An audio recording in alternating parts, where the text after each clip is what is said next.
So hello everyone. While we are slowing, people are joining. I will take the time to start the conference again. So welcome back to ESOGPT24. My name is Giacomo Beccari. I'm happy to welcome you to the day 4 of this conference, of this live event. So the topic of today is it's basically we are looking into the impact of the use of LLM and GPT models and technologies into hiring evaluation processes in general.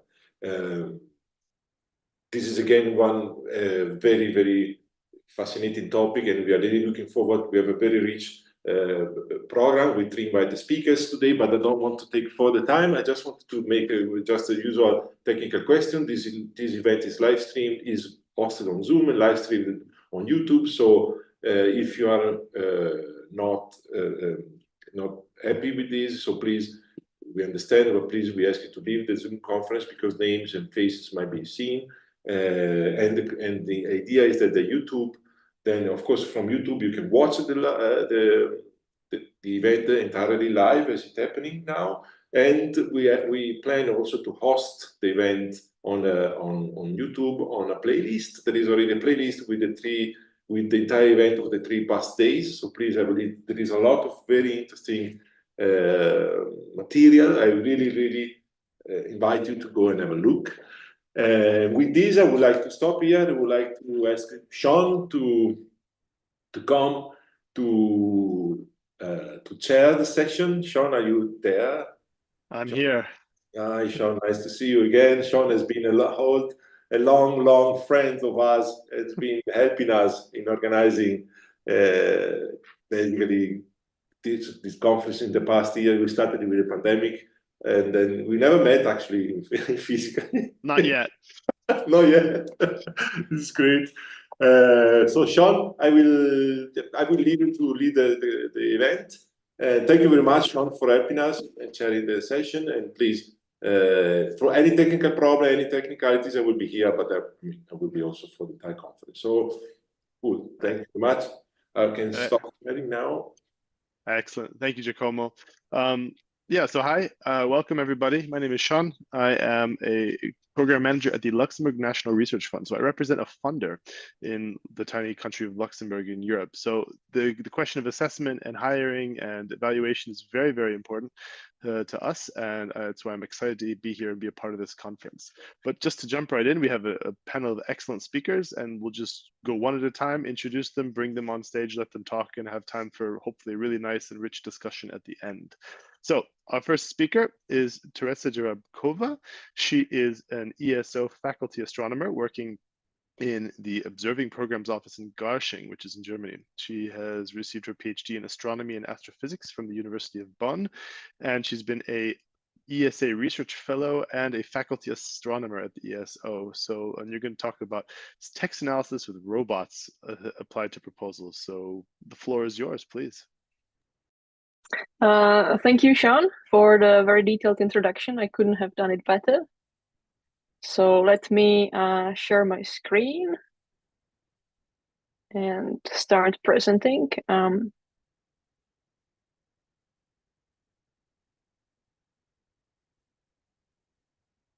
Can you see the full screen now? All good. Perfect. Excellent. So hi, everybody. Thank you for joining. Today I will be presenting a project that we did in a small team here at ESO that focuses on one aspect of fund distribution and possible effects of the artificial intelligence. So I will jump directly in. So as it has been mentioned, I work for the European Southern Observatory, and we are one of the leading astronomical facilities. And but one of our main tasks is to distribute observing time on several of our telescopes. Why this is important? Because accepted observing proposals, they impact individual careers. Lots of astronomers, they really depend on observing data, and it also affects the science direction overall. So for example, if there is lots of demand on certain instrument, it can make certain field trendy, it can affect prices, for example, some Nobel Prizes were awarded partially thanks to some of our instruments. So it is a tool how to distribute a significant public funding throughout the astronomical community. This is quite similar to also other observatories, but let me now mention some of the specifics that are that we have here at ESO. So the process for applying for observing time happens every 6 months. Actually, today was at noon was actually a deadline. So throughout these 6 months, astronomers prepare observing proposals. Usually they receive a couple hundred, around 800 every 6 months. And proposals that are requesting more than 16 hours of observing time are being reviewed by expert panels that are nominated. So basically the whole community is preparing observing proposals, and part of them are being reviewed by the community represented by selected experts, which is sort of the standard review channel.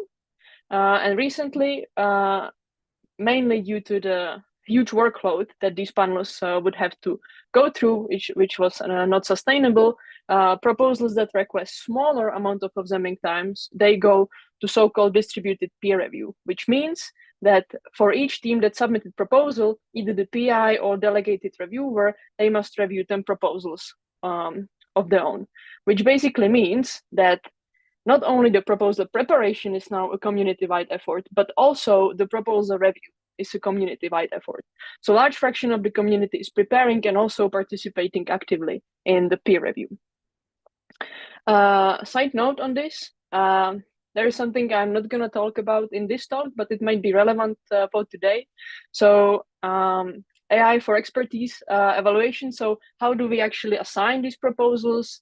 How do we make sure that the people that review them, that the reviewers are experts?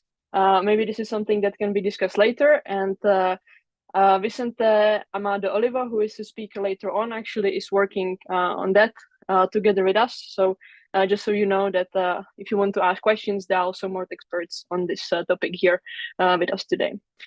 So now this is sort of the stage that we are working with. And now, as you all know, we discussed it in the previous days quite a lot.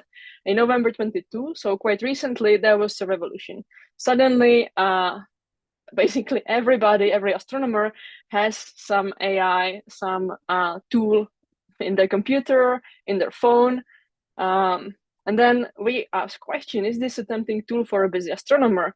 I know I use it a lot. And when we then look back to the fact that here at ESO, we have to process and distribute a large amount of time, and the process should have its own integrity, and it's a huge responsibility. Basically, the most extreme worry that we could have is AI writing and evaluating all the proposals, and astronomers just sitting and doing nothing. And when basically OpenAI released the first public chatbot, we had no idea where we are standing and what effect this is going to have on proposal preparation and also proposal review. So this is the motivation for STAR ESO project, which is an acronym for Scientific Text Analysis with Robots, which has a very simple aim. What is the effect of AI on the proposal preparation and review? As I mentioned before, we are a small team composed of astronomers, and we had our two developers helping us, but none of us are experts on artificial intelligence or large language models. So just so you know, this is done from the astronomer's perspective. So in the first part of this experiment, we wanted to understand how useful the ChatGPT can be when it comes to proposal preparation. So of course, at first we did some experiments by ourselves, just testing the prompts and see what can happen. But then we wanted to do something that we can actually test and produce some numbers and understand what is the actual effect. So we designed a small experiment.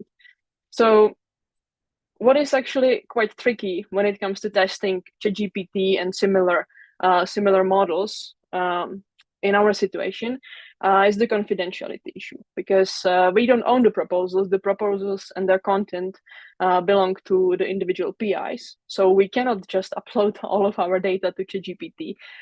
So we had to be very careful in designing this experiment to comply with these restrictions. So we selected 5 proposals on purpose on various topics ranging from exoplanets to galaxies.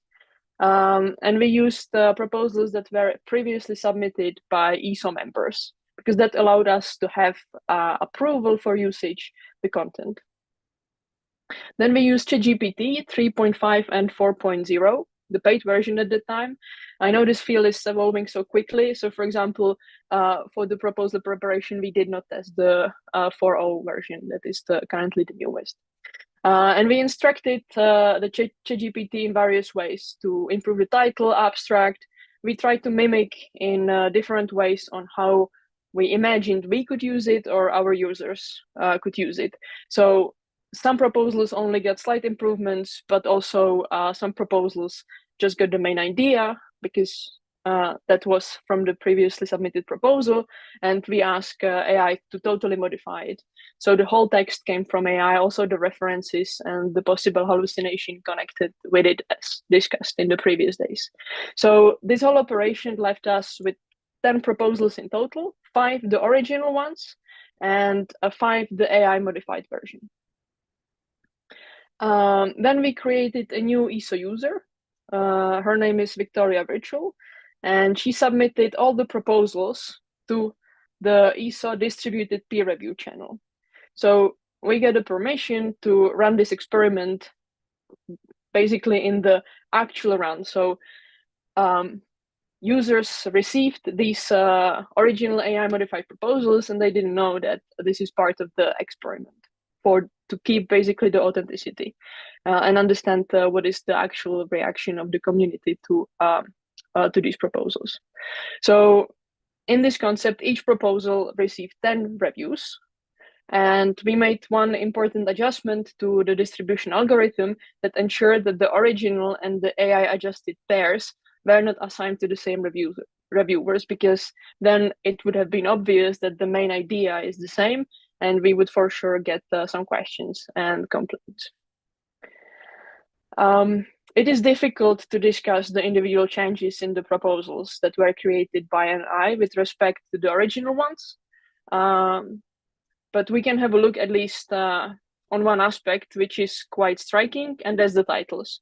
So one example that we can have, the original title is Spiral Structures in the Disks of Accreting Binaries.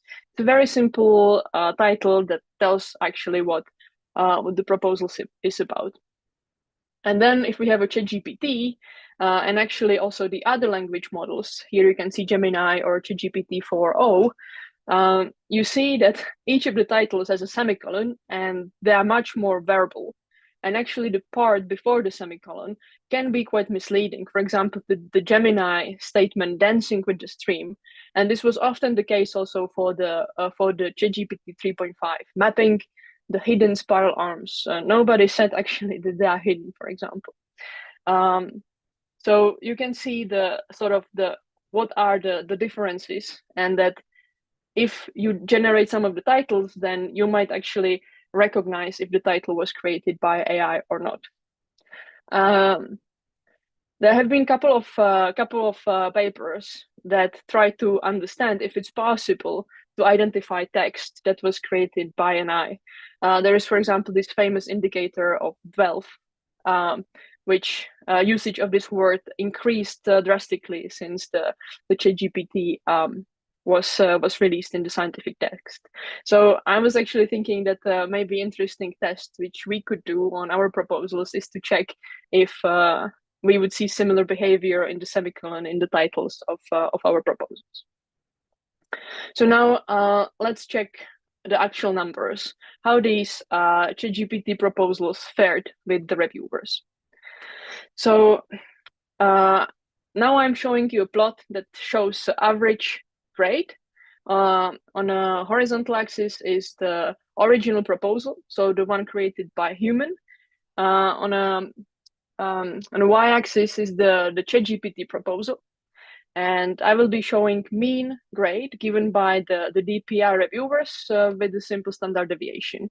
So the grade that the proposals can get is from 1 to 5, 1 being the best and 5 being the worst. So here you can see the actual data points. There is a large scatter, as always. We knew that this is the case, but what is actually quite interesting, if you notice, that all the ChatGPT proposals are actually below the one-to-one line presented here. So we did some simple MCMC analysis to see if actually this shift is significant, and indeed it is. So the ChatGPT adjusted proposals were statistically ranked worse than the original ones, which actually came as a quite a surprise, and also possible warning to all of our users that while it might seem helpful, not always it is. Now the second part, which is actually more pertinent for us, is the use of ChatGPT as a reviewer for proposals. As I mentioned before, we have two ways how we review proposals at ESO. One is the expert panels, which is roughly 80 people. But then we have also the distributed peer review, where the community is reviewing the proposals.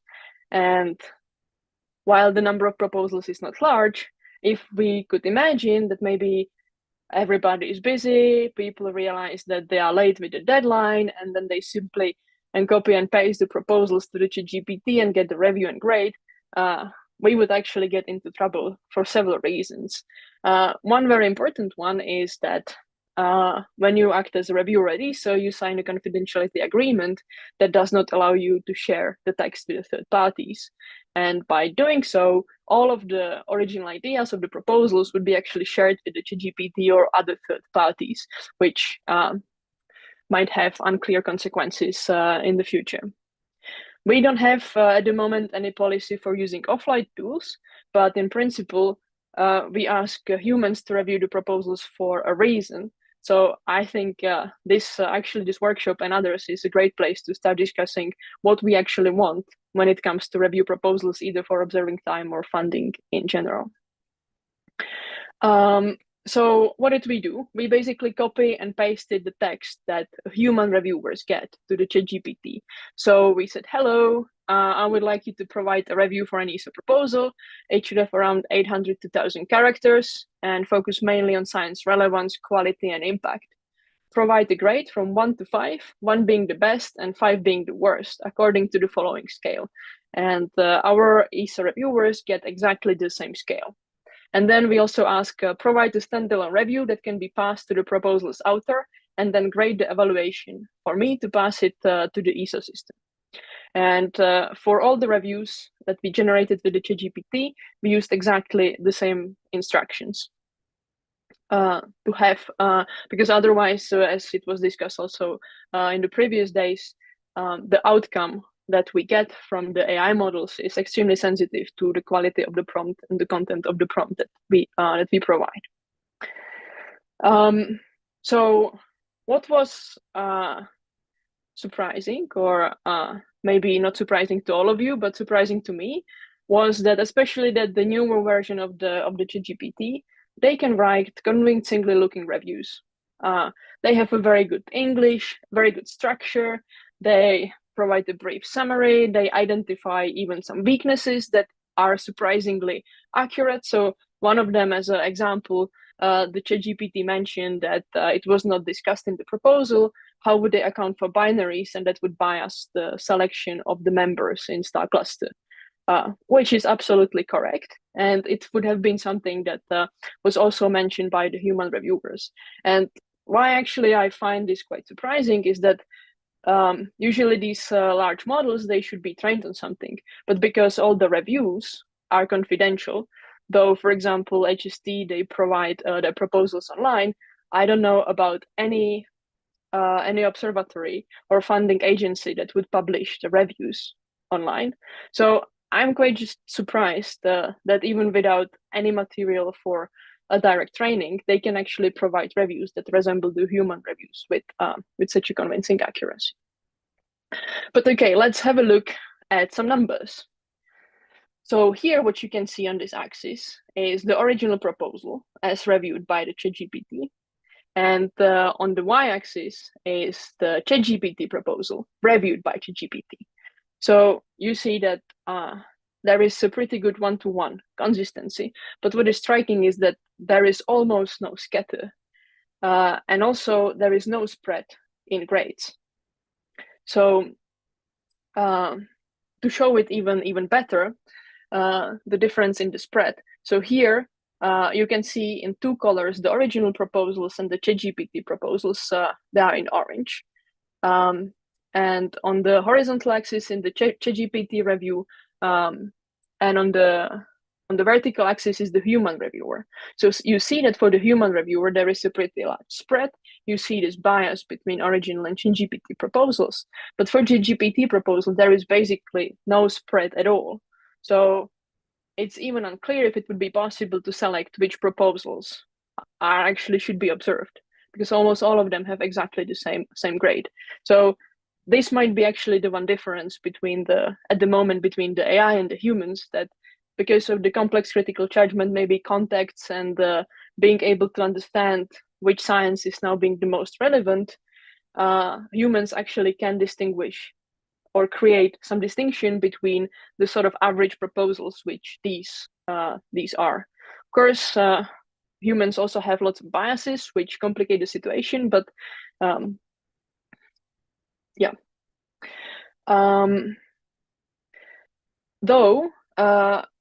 And we also see that there is a clear offset between the one-to-one between the ChatGPT and the human reviewer. Though I don't think this is a problem. If we would like to use some language model to actually create grades, I'm quite sure that this would be possible to train for, and the AI could learn in some extent, at least, to mimic the spread of the human reviewers. So now back to the original question that we thought is, is there a reason to panic? Is AI writing and evaluating all the proposals while we astronomers, we are just scrolling on TikTok? In order to understand this better, we created a survey to understand how ESO users are actually using AI. So this is being led by Poonam Azari. She's an ESO fellow having duties in our department. So far, we got around 500 responses. So these are very preliminary results, but nevertheless, I wanted to share them with you. If you are an astronomer and would you like to fill our survey, here is a QR code. And we would be very happy if you do so.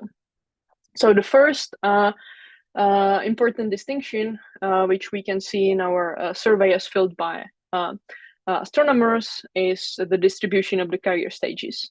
So you can see that around 50% are faculty, then 30% postdocs, and 20% PhD students.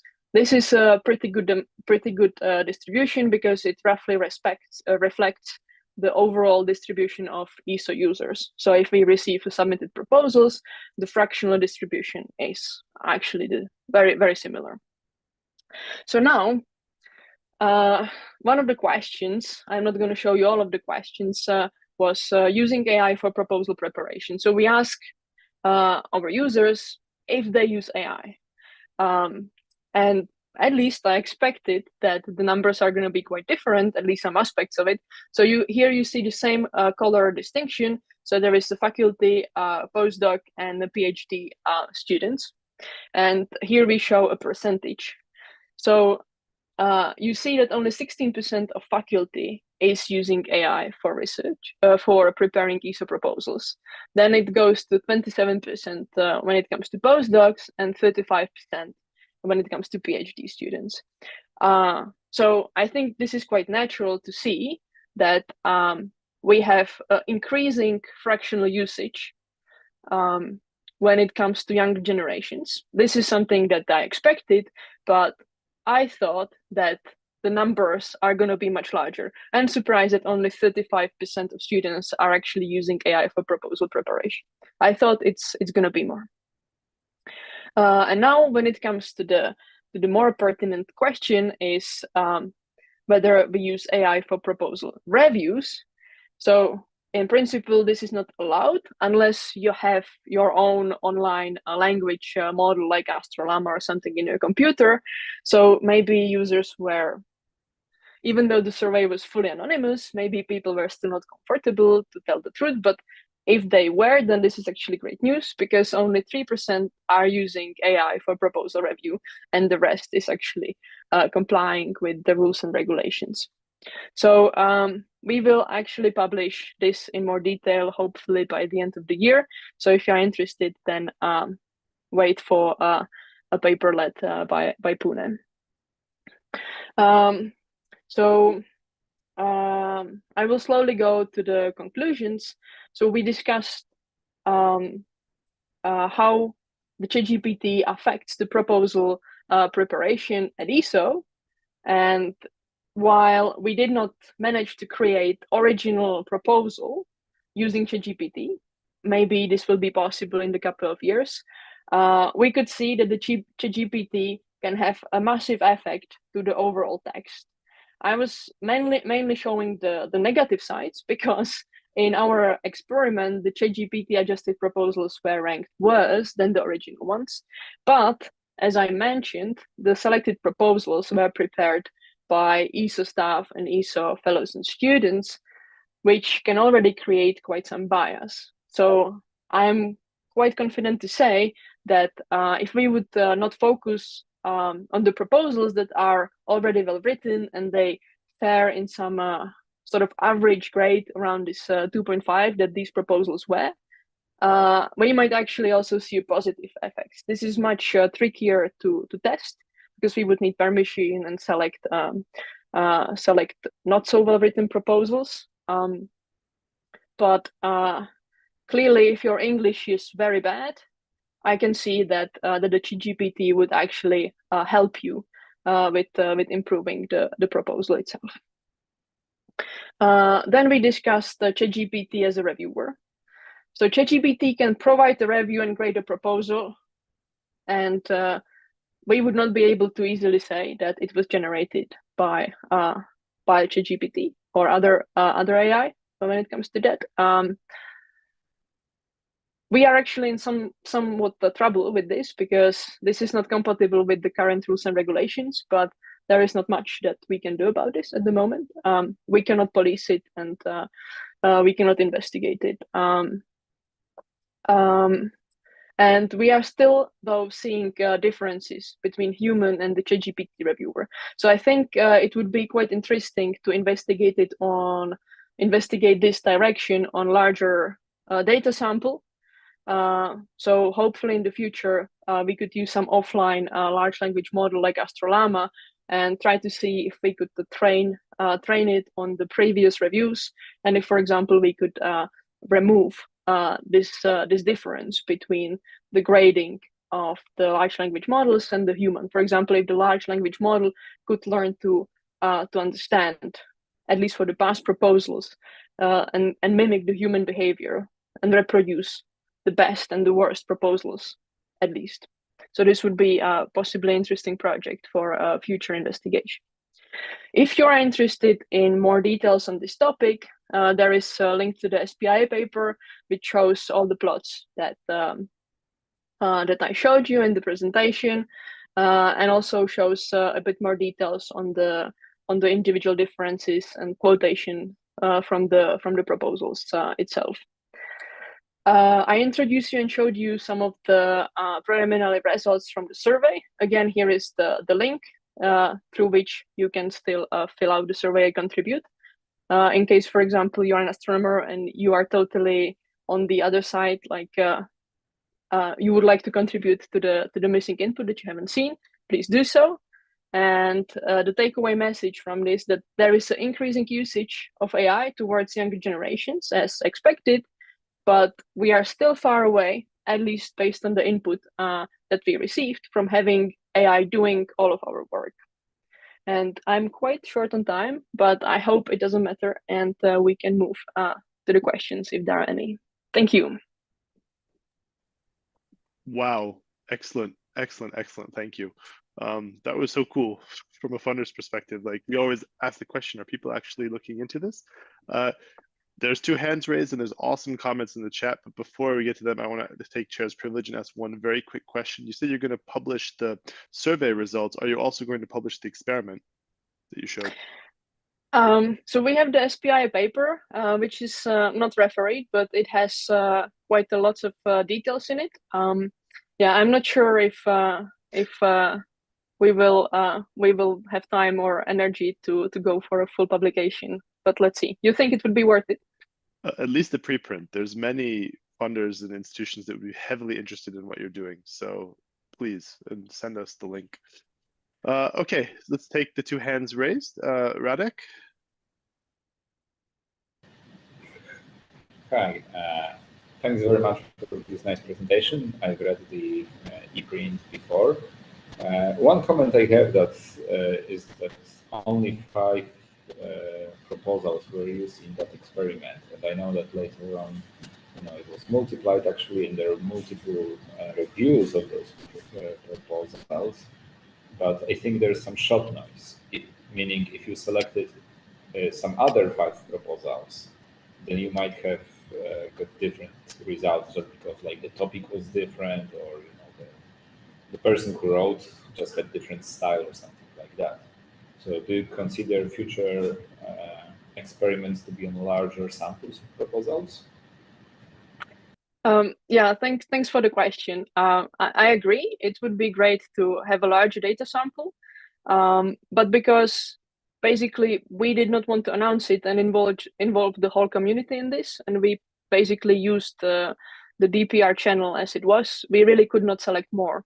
So the number 5 was selected in order to have the good coverage of different topics, exactly to avoid, for example, to have only 2 proposals and only exoplanets. So at least we sampled the different research topics. But if you look at it, so these 5 proposals created 10 proposals, which then generated 100 reviews. So that already created pretty large toll on the ESO reviewers and the review itself. So within the actual DPR, it would not be possible to increase the number. And now I also think since we've done it once, we are not going to repeat it because we did it without anyone knowing. And I can see that I think it was good decision to do it, because then nobody was thinking, oh, is this the IA proposal and I don't want to review it. And but now if we would do it, we would probably have to announce it, and it would create some biases in that direction. So maybe one way how to do something similar is basically do a similar experiment, but do it on voluntary basis. So for example, set up a DPR AI experiment. It could be even done with all the workflow that we have, but it would be done outside of the actual the real review. That I think in that case we could, for example, increase the number to much more if there would be interest from the community to do so. Excellent, thank you. Giacomo, a quick one, then we'll move on. Yeah, just very quickly, Teresa. Well, first of all, a comment that we might, discuss this later in the discussion session. Of course, we saw in the past days this technology are evolving very fast, very dramatically. So it might be this is fantastic job, and I think it can inspire us to keep monitoring the situation, because I guess it will change. But my question was, but still, so the 5 proposals that you showed, they fall within this gray area anyhow. So either they are from the reviewed by the human or reviewed by the AI. Basically, they are still among. So none of them was excellent, reviewed bad, or no. So we are missing a bit these extreme cases. So maybe I was wondering, have you tried to give a completely no sense proposal from a scientific point of view and see what happens? To give it to the GPT and see what GPT thinks. Whatever. Yeah, this was actually something that I tried to at least mention in the conclusion, that indeed, just because we selected proposals from the ESO staff, they all fall into this category, because majority of the proposals are here in the middle. Yeah. But I think it would be though.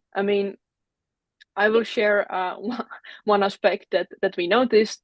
So one proposal, the one that was generated only based on the idea, we used the GPT 3.5, and it hallucinated all of the references. Basically, none of them were real, and none of the reviewers noticed. So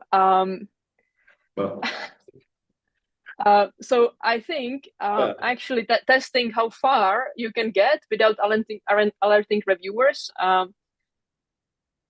Yeah, but the idea was still legit. So using something that is total nonsense, yeah, it would be also possibly a nice data point that we could then attach to this on top. Yes. Thank you, Tereza. Thank you very much. Yeah, that opens up a whole other set of questions. Thank you, Tereza, so much. This was a fascinating talk. Stick around for the discussion. We can get to the questions from the chat there too. Okay, the next speaker is James Morris. James is a science policy officer at Science Europe, which he'll introduce briefly in his presentation, I'm sure, so you get to know them. But he works on topics of research culture, research assessment, research infrastructure, and a little bit on AI as well. He's been a part of Science Europe for 5 years now and has done some marine biology stuff, vent worms, if I remember correctly, in geothermal vents in a previous life. Before that, he was a MSCA, a postdoctoral fellow at the Royal Belgian Institute of Natural Sciences, and he got his PhD back in the University of Southampton in the UK. And right now he's going to talk to us about the opportunities and impacts of AI in research assessment processes. So take it away. Thank you, Sean. And let me just share my slides, which I hope you can see now. Yes. Great. So I am delighted to be able to join you today. I think this is a really interesting and topical set of workshops. I'll be talking quite generally about the opportunities and impacts of AI in research assessment processes. And I'd like to acknowledge straight off the bat that I'm no expert in AI tools, but I have been working on research assessment policies and practices for a number of years. And as you can imagine, AI questions and discussions have rapidly become a very pressing topic in the last couple of years in that area. So first, a little bit about Science Europe. We're the association of major national public research funding and performing organizations in Europe. And we have members including the German Research Foundation, the Estonian Research Council, and the Italian National Institute for Nuclear Physics as examples. We represent members from 29 countries who collectively contribute more than 25 billion euros to research each year. We work across many different policy topics and contexts, and our work for the past 4 years has been guided by a strategy that focuses on 3 priority areas: shaping European research policy developments, contributing to the evolution of research cultures, and strengthening the role and contribution of science in tackling societal challenges. And we work with our members through a set of working groups, as you can see in those blue circles, that cover these priorities. And I look after all our work under the topic of research culture, of which research assessment is a big portion. Within those 3 priorities, we have actions that cover many topics. Often they are long-standing activities, but as you can see here, we also add new topics as they become relevant. And AI is one of those examples that we've taken up in the last couple of years. Initially, it was placed within our societal challenges priority, but we quickly realized that this is really a cross-cutting topic relevant to many aspects of our work. And it's now considered across all 3 of our priorities. Of course, at Science Europe, we're not the only voice shaping research and innovation discussions, and there are currently a set of key topics that I think all stakeholders in research and innovation systems have as shared priorities. These include the open science movement, reform of research assessment, careers in research and academia, how to promote integrity across the entirety of the research life cycle, and the topics of public engagement and science communication. And I'm just noting these here to highlight that although we're talking about research assessment today, AI is also a big part of those discussions as well. But today is about research assessment, and AI is rapidly changing the way that we consider many aspects of our research assessment processes and how we address the ongoing research assessment reform movement. And finally, how this all fits into our ideas of what positive and healthy research cultures we should be working towards. It's not a one-way street, and I think it's important that we recognize that our broad conversations and discussions on research culture and research assessment can and should also influence how we want to see AI advancements progress and how we want to see them incorporated into our shared research systems. I think it's also worth very quickly introducing why research assessment and research culture are important topics on their own. For Science Europe, it makes sense that this is a key part of our work. Research assessment is part of the core business for all our members, in funding allocation for research funders and in career progression exercises such as recruitment and promotion for research performers.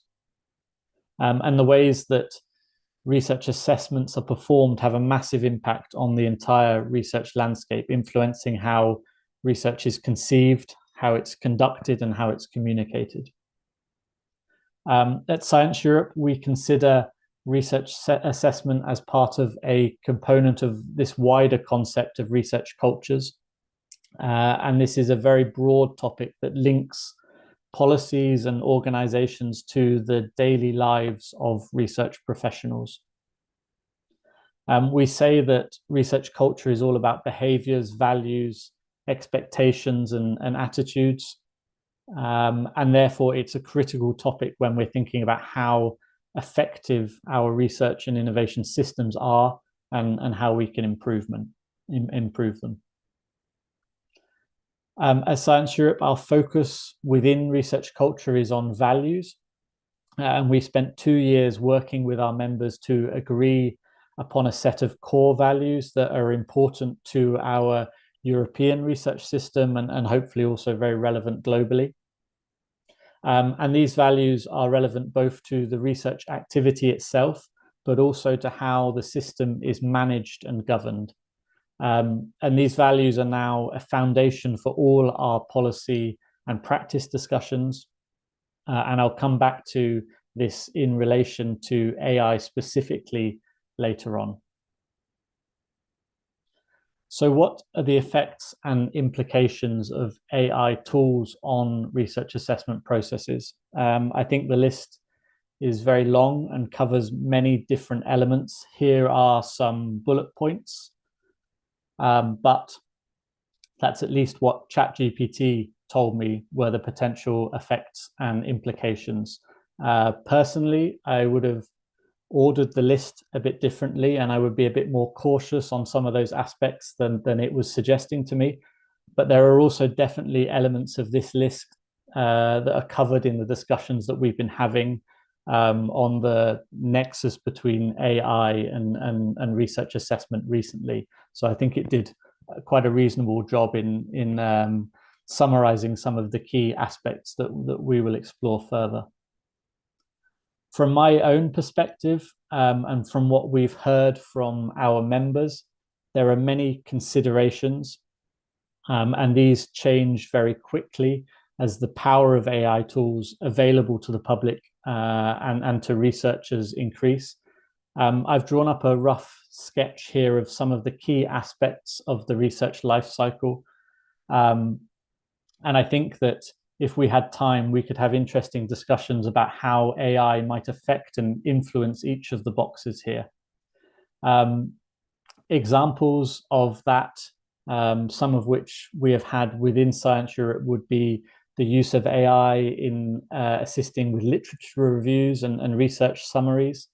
Clearly, this is something that tools like ChatGPT would seem to be very good at, but we know that there are also many examples of, and highlighted in the previous talk, strange or false citations, incorrect summaries, and generally a lack of transparency around the sources of the materials put forward. In review and assessment procedures, and here this is an example of how research organizations might consider AI tools. They could be used as an assistant in the identification of potential reviewers and panel members, and I think a presentation later on in this session will discuss that further. And finally, on engagement and communication activities, and here this is again applicable to researchers or university communications offices, or even for science journalists. As part of our research system, AI tools can be an assistant in converting technical texts to those better suited to different audiences, school children, as an example.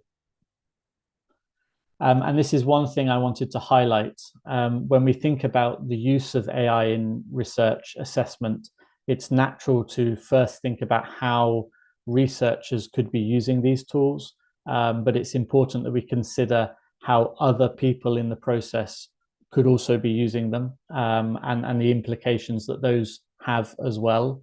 The use by reviewers and panel members, and also the use by research organization staff themselves. As I said before, AI has become an important topic for us at Science Europe pretty quickly over the last couple of years, and that we know that our members have been working quickly to identify potential effects and opportunities, and this is now beginning to result in the release of statements and guidance material from some of our members. Many we know are still working on their positions, but here I wanted to give a couple of examples from some of our members that have already taken positions on AI use in assessment processes. So firstly, I'll go to the German Research Foundation. They released guidelines in September last year, where they emphasized the importance of outstanding understandings of good research practice as a basic guide when considering the use of AI tools. They encourage that the use of AI is transparently and proactively disclosed, and they make clear that its use is permissible in support of proposal writing when disclosed, but is not permissible when reviewing processes. And this has already been discussed in the previous presentation, mostly because of confidentiality terms that apply to reviewers and the sensitive material that they're reviewing. My second example comes from the Swiss National Science Foundation, the major public national funder in Switzerland. Their guidance, released in February this year, highlights the conditions that applications must be the sole authors of their processes, and that their applicants are fully responsible for the content that they include. I think similar to the German Research Foundation, they highlight that ethical and legal implications must be considered in all forms of AI use, and researchers must comply with existing integrity and ethics standards, highlighting specifically in their statement the importance of correct referencing of sources. I think interestingly, the SNSF also highlight in their published approach that they as an organization use AI applications to help with their internal processes and are closely monitoring the future potential for further applications within their processes also. My third example, we go to the Swedish Research Council, and their guidance, updated only last month, makes it clear that there are no specific prohibitions against applicants using AI tools, and that this use does not need to be disclosed. one of the examples they give there is to ensure that disclosure does not affect assessment outcomes, which is one thing that they are potentially worried about and monitoring.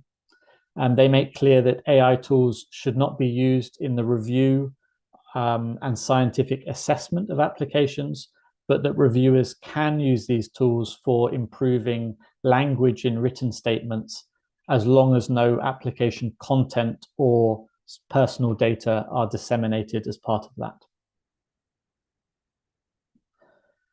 So these are just 3 of a set of examples that we have from our members, but I think they're quite representative of the types of positions that are being taken by national research funding organizations.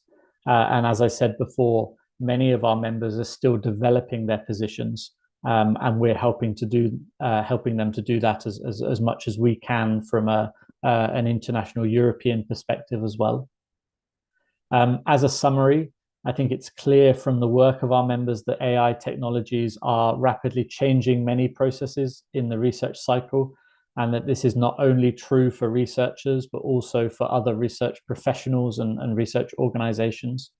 There is broad agreement so far that individual responsibility is key in the use of these tools, and that our traditional frameworks of good research practice and ethics and integrity remain important guides. There are, however, some divergent positions on whether the use of AI tools should be disclosed, with discussions around transparency versus bias mitigation in assessment processes. And there is broad agreement that AI tools should not be used in reviewing and expert assessments where research organizations specifically employ people for their specific expertise. But there are some differences in organizational approaches to whether AI tools are allowed by reviewers to improve the language of their review submissions, as an example. So Science Europe has also been incorporating AI considerations into many of its ongoing policy topics. And one example of this is our recently published position statement on research integrity. In this statement, we reflect upon why research integrity is important in our research systems and how it contributes to healthy research cultures. One of the areas highlighted in this paper is that integrity can guide research systems and those working within them to navigate new challenges and opportunities, including those that come with new technologies such as the AI tools that we're discussing today.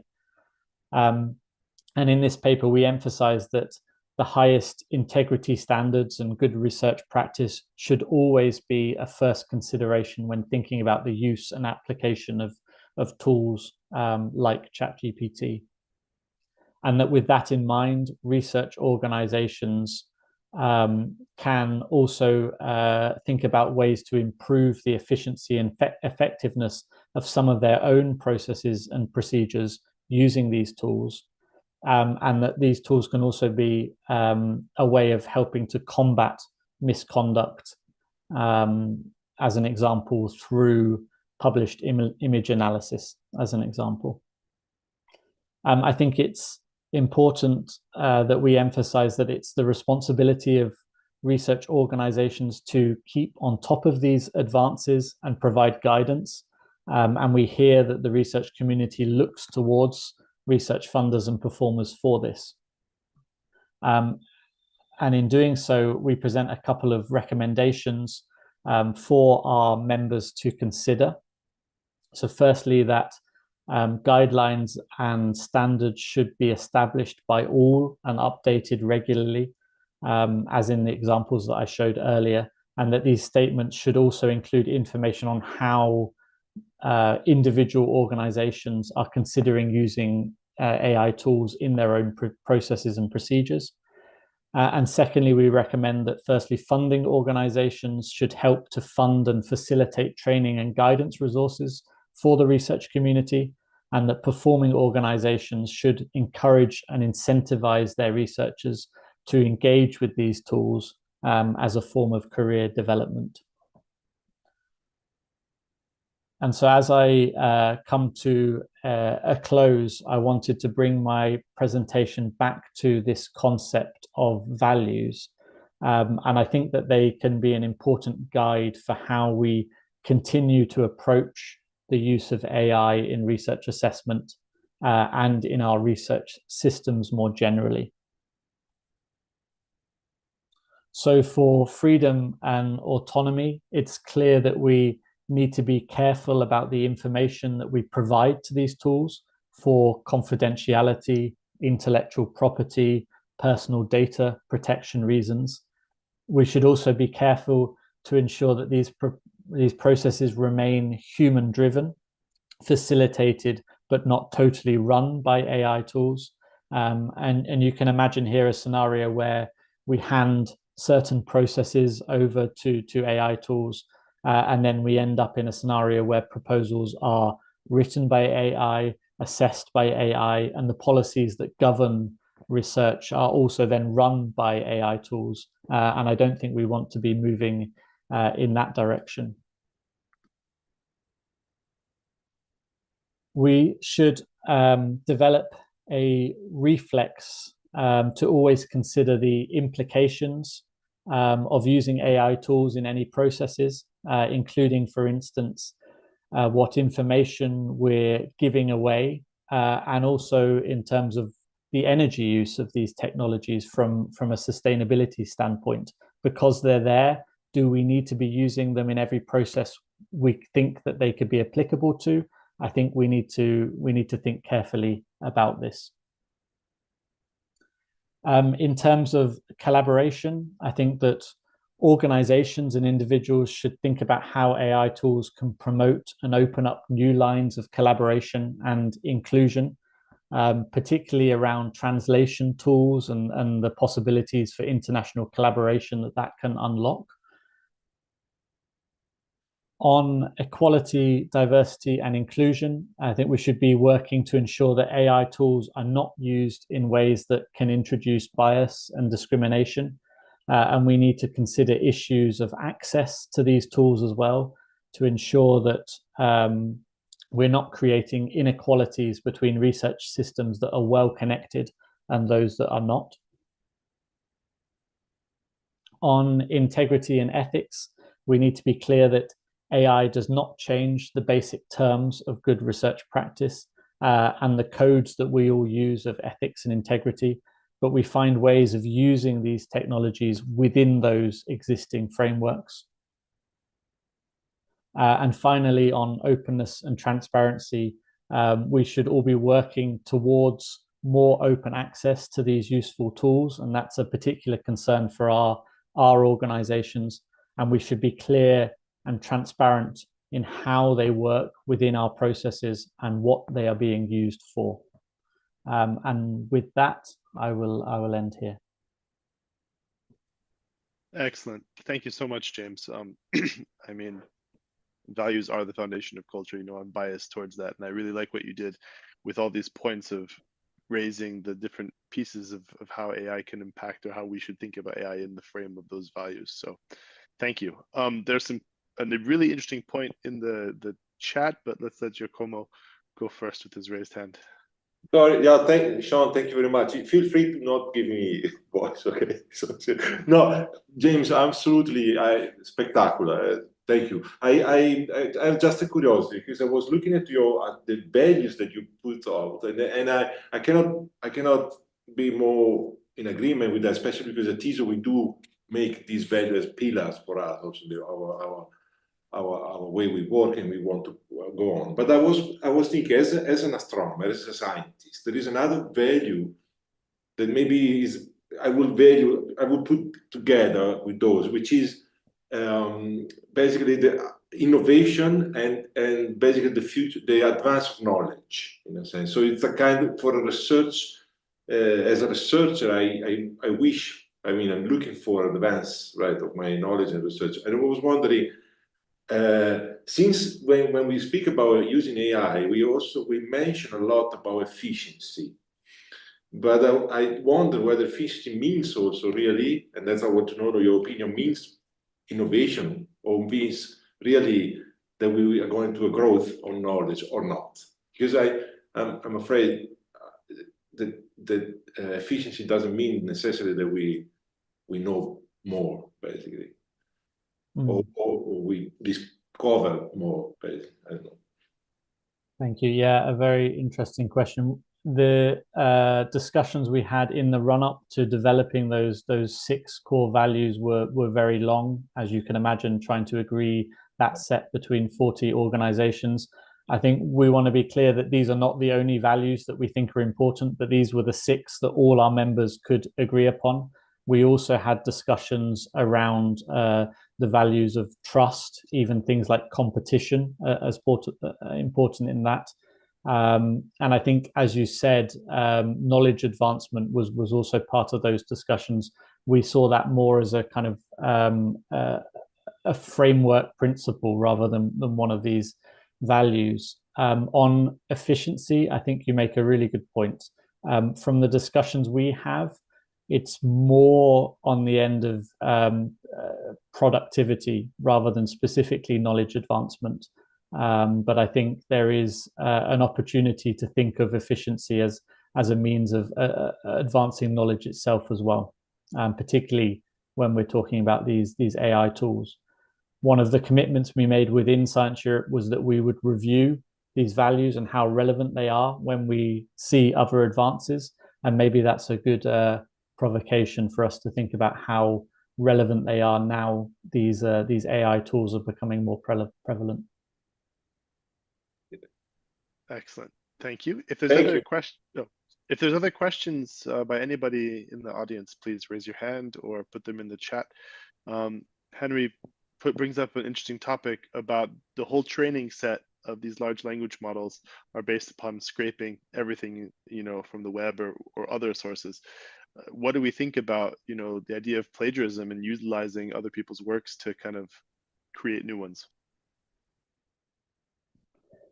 That's a really tricky topic. I think as far as our members are concerned, the discussion is really at data protection, confidentiality, intellectual property protection at this stage, rather than how it can be used to further train these models. But at some point, I think that's a conversation that needs to be had, particularly if there is an open community-owned AI tool that we could trust, rather than these tools that are run and owned by entities that we don't really have any control over, and we don't know the sources or what they're planning to do further with the information we're providing them with. But I think there's interesting discussions to be had there. Agreed. And I mean, you have lots of artists that are, want to sue the models for using their data in their artworks, and yeah.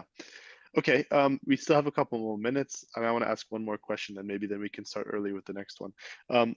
The previous speaker, Tereza, she presented an experiment where she kind of like gave AI-generated proposals to people to evaluate. How do you think us funders would react to that? Like, do you think we'd be cool with this? From your perspective, what do you think?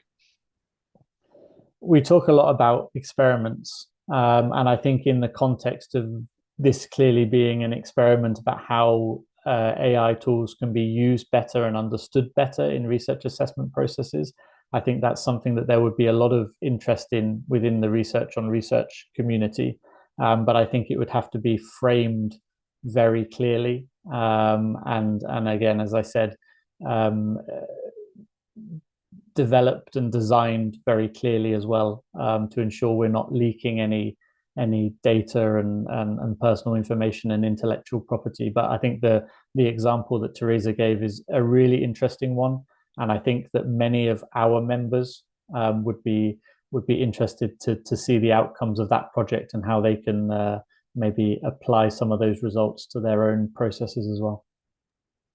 So Tereza, you might get an email from Science Europe soon for an invitation to a meeting. Giacomo, please.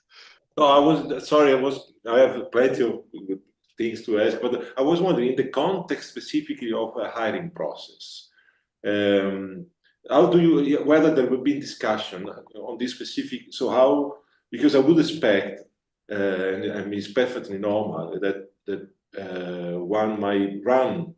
I have to write a research plan, for example. I can, of course, I will run it through to an AI or a GPT or LLM model to get it cured, I would say. So so the risk is, I was wondering whether you see a risk in this, and how, because my fear is that this is going to make even the way we evaluate kind of, I mean, I guess Tereza should, kind of touch on it, but kind of obsolete, I would say. So reading a piece of a research plan, because I try myself to, if I give a fake information, okay, I'm an astronomer, and I give a complete topic that I'm not familiar with, and I ask to write a research plan to a GPT technology, it does it. It really does it.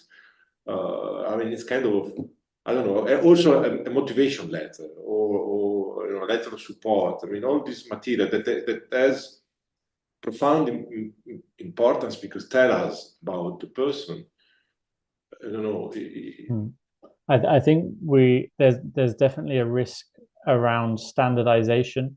If applicants are using these, that you end up with a standard model that will make it more difficult to evaluate and compare. That's already something that our funders struggle with. They receive many really high quality applications. Distinguishing between the ones that get funded and don't is already difficult. If they're even further standardized, that will become even more tricky. And I think we see that our funders really value that personal touch as well. So this movement towards narrative CVs, being able to give researchers opportunities to explain what they think is important in their track record or what they think is most relevant in the proposal they're providing, is something that is quite a personal touch. And I don't think we want to be moving away from that. And there's clearly a risk there that even if it is only just kind of language reformulation, that you're moving towards standardization rather than diversification. Yeah. Sorry, Sean, I wanted to say, but I thank you. But maybe I was wondering, maybe later we can discuss, just a provocation, but maybe, so I mean is in a very positive way. So maybe it's the time now, it's the chance to be, I used to say, heroic in a sense. So sit down and say, okay, our hiring, the way we do hiring, the way we do evaluation, okay, let's forget about whatever we have done so far. Let's forget and start from scratch. Maybe, I don't know, it's a time for us. I have no solution. I know I tried to thought a bit, but maybe it's the time that we need to really make a profound revolution in that context. I don't know. I don't know if you want to respond, James, but I definitely want to. No, you can go, Sean. I'm sorry, chair's prerogative real fast before we move to the next talk. Giacomo, I believe I exactly agree with what you're saying. And I think that AI should force us to think about what we need, what we ask for in terms of evaluation, right? Because we always ask for more and more and more and bigger and bigger and bigger things. And now we have a tool that can write all that for us. So what is the essence of what we need to evaluate? And these are conversations we need to have. Yeah. Fully agreed. But maybe next year you have a conference just on that, or maybe next month, because we can go faster. But the discussion, hopefully, after all the talks, will be also exciting. So James, thank you so much again for your talk and for the short discussion now, and for joining us in the discussion later. And now we're going to move on to Vicente Amado Olivo. He's a PhD candidate at Michigan State University. So thanks for getting up early. One of two speakers from that are up early today. He's working in computational meta science, and the talk that he is based upon the work that he's doing on advancements in machine learning to identify peer reviewers around the world. And so he has an AI-driven researcher search tool that he's going to share with us. So please go for it. Hi, everyone. Yeah, thanks for having me, and I'm very excited to share this work on how we are using these advancements in machine learning and natural language processing that we've been talking about to facilitate peer review. And I'm doing this in collaboration with Tereza, who just spoke a little bit ago, and an ESO fellow, Jacob. And so just to get started, our goal is to improve peer review. And so I'll start off by discussing the growth in the demand for peer reviews, some challenges that introduces, how currently reviewers are matched to proposals, and how we can quantify expertise, represent expertise, to be able to do this, to facilitate this for the peer review process, and how we do this using various models and different data, and how that's done differently across observatories in astronomy, and how we're trying to bring that all together and understand that in this this project.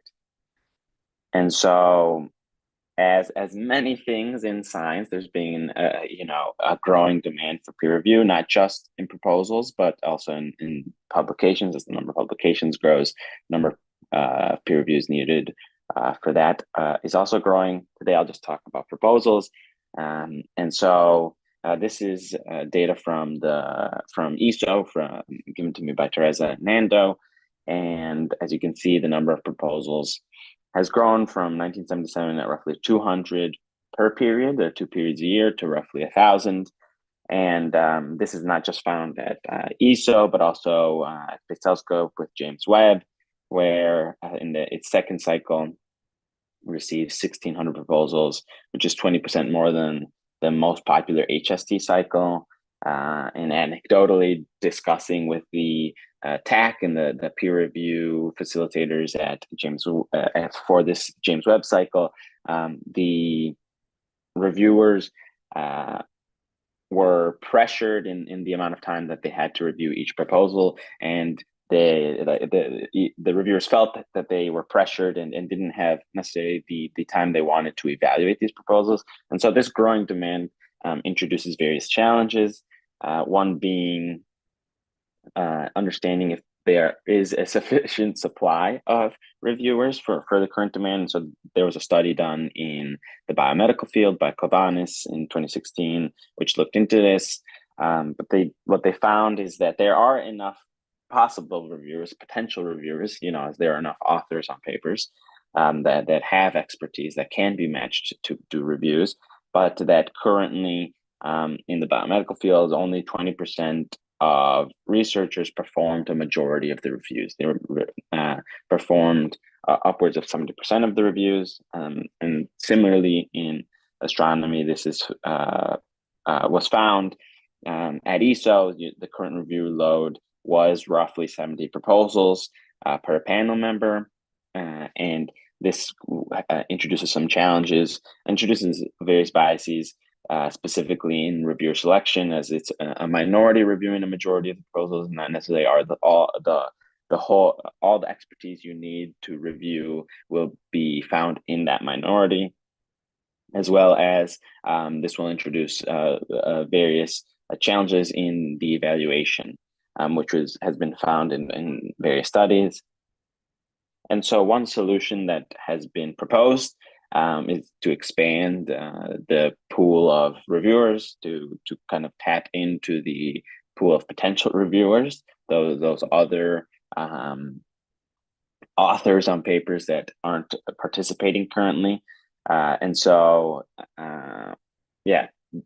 the solution that has been pioneered by ESO is to distribute this across the scientific community, such as in the DPR and distributed peer review, which is currently used at ESO, as Tereza shared, and also at ALMA.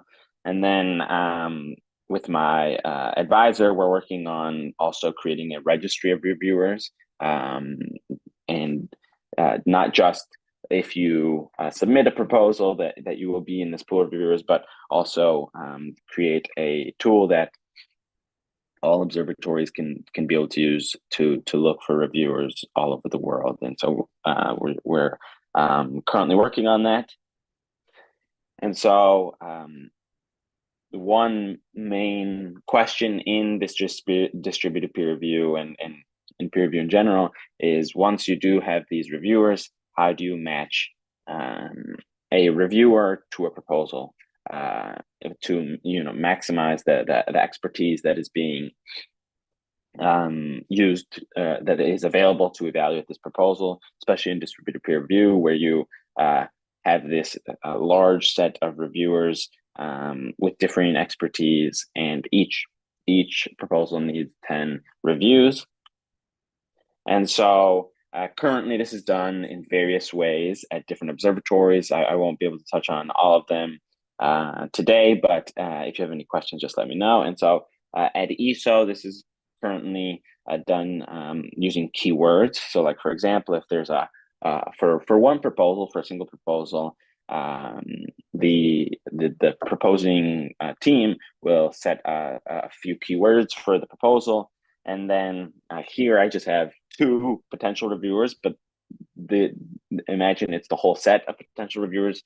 Each one has their own set of keywords, which are chosen, and then you can represent the proposal in a simple way, just if as a vector, if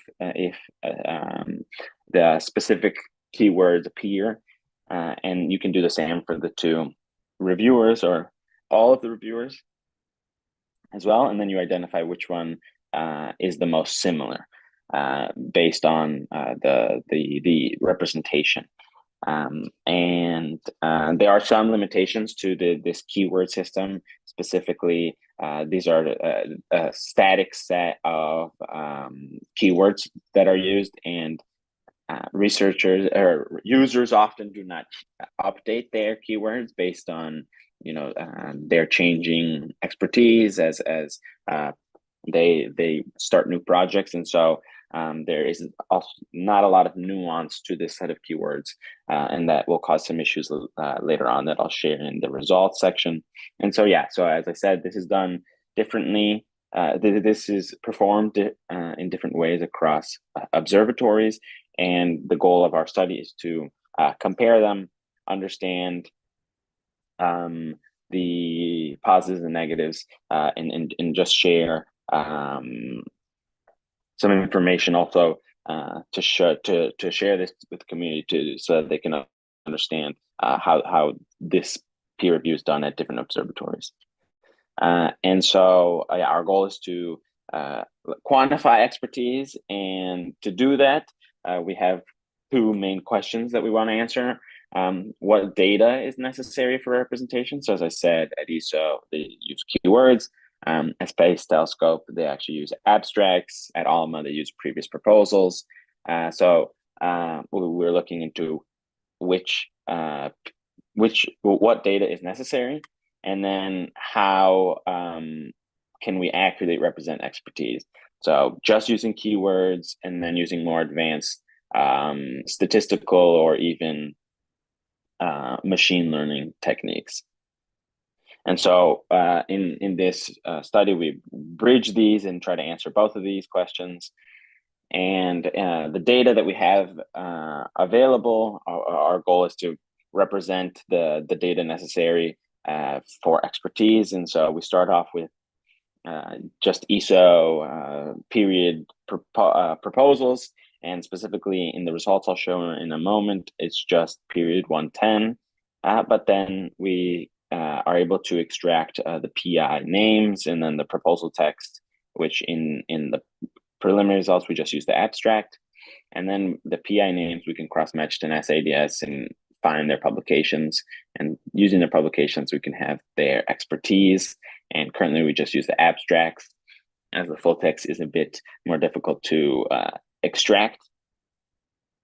And then once we have that data, the abstracts and from the proposal, and also from the PIs, we can represent them in some way. So these are 2 new methods that we are utilizing to see if the advancements in machine learning, LLMs, offer any advantages over the more traditional techniques that have been used. So specifically, this first one is called sentence transformer. And this top layer of this pooling is kind of the important feature here, where this method was developed specifically to, instead of just being a next word predictor, it's trying to embed a piece of text. Specifically here, it's sentences, but you can think of it as an abstract for abstracts as well. Pool all the information together into one sentence embedding. And then AstroLlama, as it is fine-tuned on astronomy data, we wanted to see if it had any advantages compared to these other methods. And so in these preliminary results, here I'm just sharing the distribution of scores. I didn't want to just show various matrices with different colors for different scores, as it visually doesn't mean much. But here you can see that for this green, which is the keywords, the one disadvantage you get is that you get a lot of 0 scores. And this is due to there is not much nuance that can show the the shared expertise of a person and a proposal. If the set of keywords for a reviewer and a proposal are totally different, then there won't be any expertise there. And a disadvantage for this is for smaller fields that might not have as many potential reviewers in the DPR pool. You will get almost all 0 scores, and maybe only 2 other people in the pool of reviewers will have some sort of expertise. And then what this causes is that the other 8 proposals are just randomly assigned, as there's no way to identify any even adjacent expertise. And so some practical challenges, as you can see from these preliminary results. I took out the keywords, so it's just a little easier to see. But for these more advanced techniques, this TF-IDF is just a statistical technique that takes into account the term frequency, and then these are the more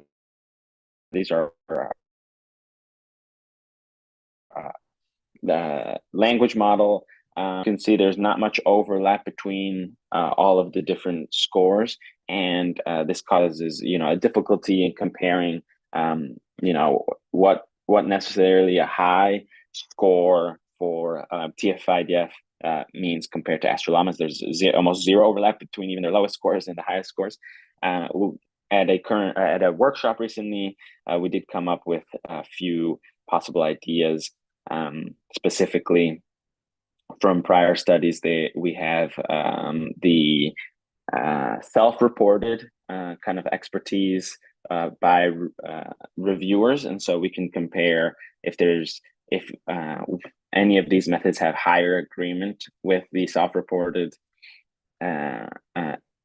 expertise of the reviewers, as well as looking at the agreement between the top 10% of each method and seeing if they're all just different ways of representing the same expertise. But we're looking into different ways of doing this. If anyone has any ideas, that'd be great to talk about in the discussion session. And one other practical challenge is the problem of author name disambiguation, which I'm also working on. And what that is when we query the NASA ADS API to get the publications for the authors currently, if as people share the same name, different authors have the same name, then their names will be incorrectly merged together. So if I grab all the papers for Jay Smith, thinking that I will have Jay Smith's expertise, I'll also grab a lot of papers from other Jay Smiths that do not have that will influence the expertise vector I end up getting. And as an example, the last name Smith appears over 100,000 times, but the last name Wang appears over 1 million times. And so this can be a big issue. And then also, even appearing with and without your middle initial will cause issues when retrieving publications. And so this disproportionately affects names from different regions. So we're also trying to solve this problem, and it's current / future work. We're currently developing this, which is also using large language models. And so I wanted to share just a bit on that, where basically our goal is to have a model that can spit out a label, which is if these 2 authors are the same person or not. And these authors will come with author information as well, like abstract, title, and other information. And these are spit into a neural network or input into a neural network that creates vectors two vectors, and this is based on a contrastive loss function. So basically what it tries to do is that it represents authors in a way that if you are the same person, so if you are an individual researcher, it will represent your work in closely together in the vector space. And then if you are two different people, it will push the two vectors apart. That's why it's contrastive. It's trying to contrast. And so we use also large language models here to assist us in this. And that will help us make that registry of reviewers that I discussed before. And so just to wrap up, as I discussed, there's a growing demand for peer review. It causes various challenges such as pressured reviews and biased evaluations due to having a small pool of reviewers. And so what has been pioneered is expanding the pool of reviewers, such as in DPR. And our work is working on identifying the expertise of a reviewer. There are various current representation techniques across observatories, which causes challenges in comparing the representations.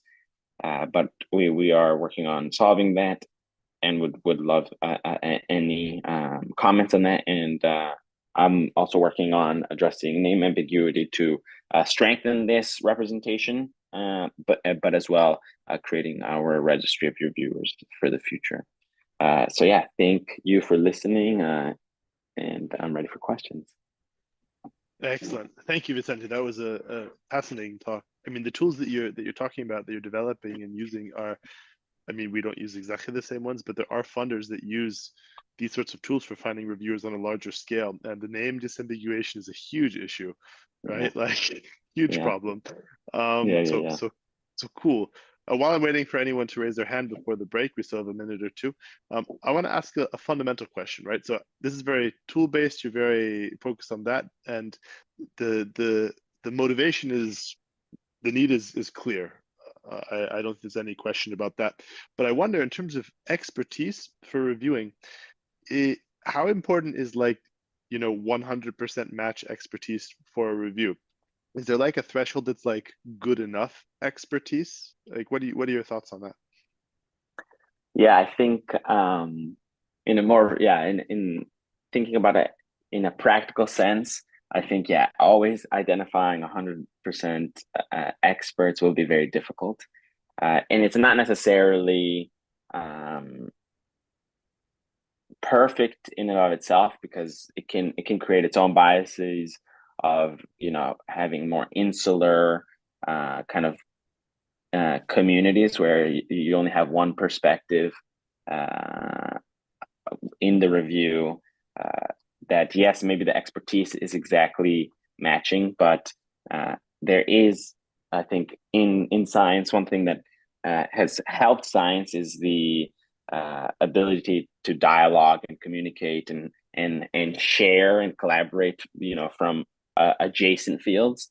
And so there has been some work which I am looking into, and has been interesting, of looking at being able to represent an expert on multiple levels, not just as your total expertise, but now as papers are more interdisciplinary, having someone who maybe has worked on this specific statistical technique, but isn't an expert on the astro side, but also having a reviewer that can review the astro side would be helpful for having like a better evaluation in total. And so yes, so I guess my opinion is that no, you don't want 100% expertise. What is the best, what's the good enough level? That I'm not sure yet. I'll look into. Sounds good. I mean, there's also a question of diversity, right? And also the skill of being a peer review and reviewing in and of itself, regardless of how close you are to the topic, right? Because if we need more peer reviewers, we need to train more peer reviewers. Cool. I don't see any hands raised, and we're into the break now. So I thank you again for your talk and the discussion. Stick around for the panel afterwards. Right now, we're going to take a 15-minute break, and Giacomo will put on a slide, and we'll all mute our microphones and videos, because if anybody appears, it will then go on to the recorded YouTube, and you'll be recorded for posterity in the coffee break. So we'll be back at in 15 minutes, 3:45 Central European time. Yeah.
Hello, everybody.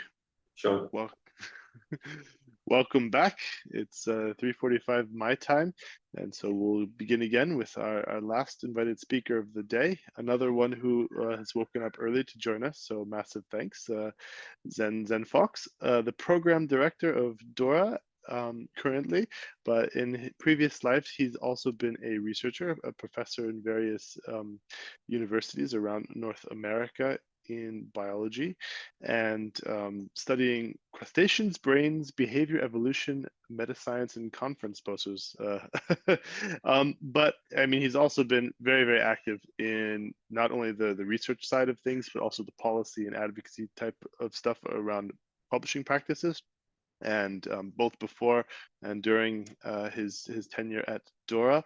And yeah, I'm looking forward to hear about your discussions and your thoughts on artificial intelligence and research assessment. So floor is yours.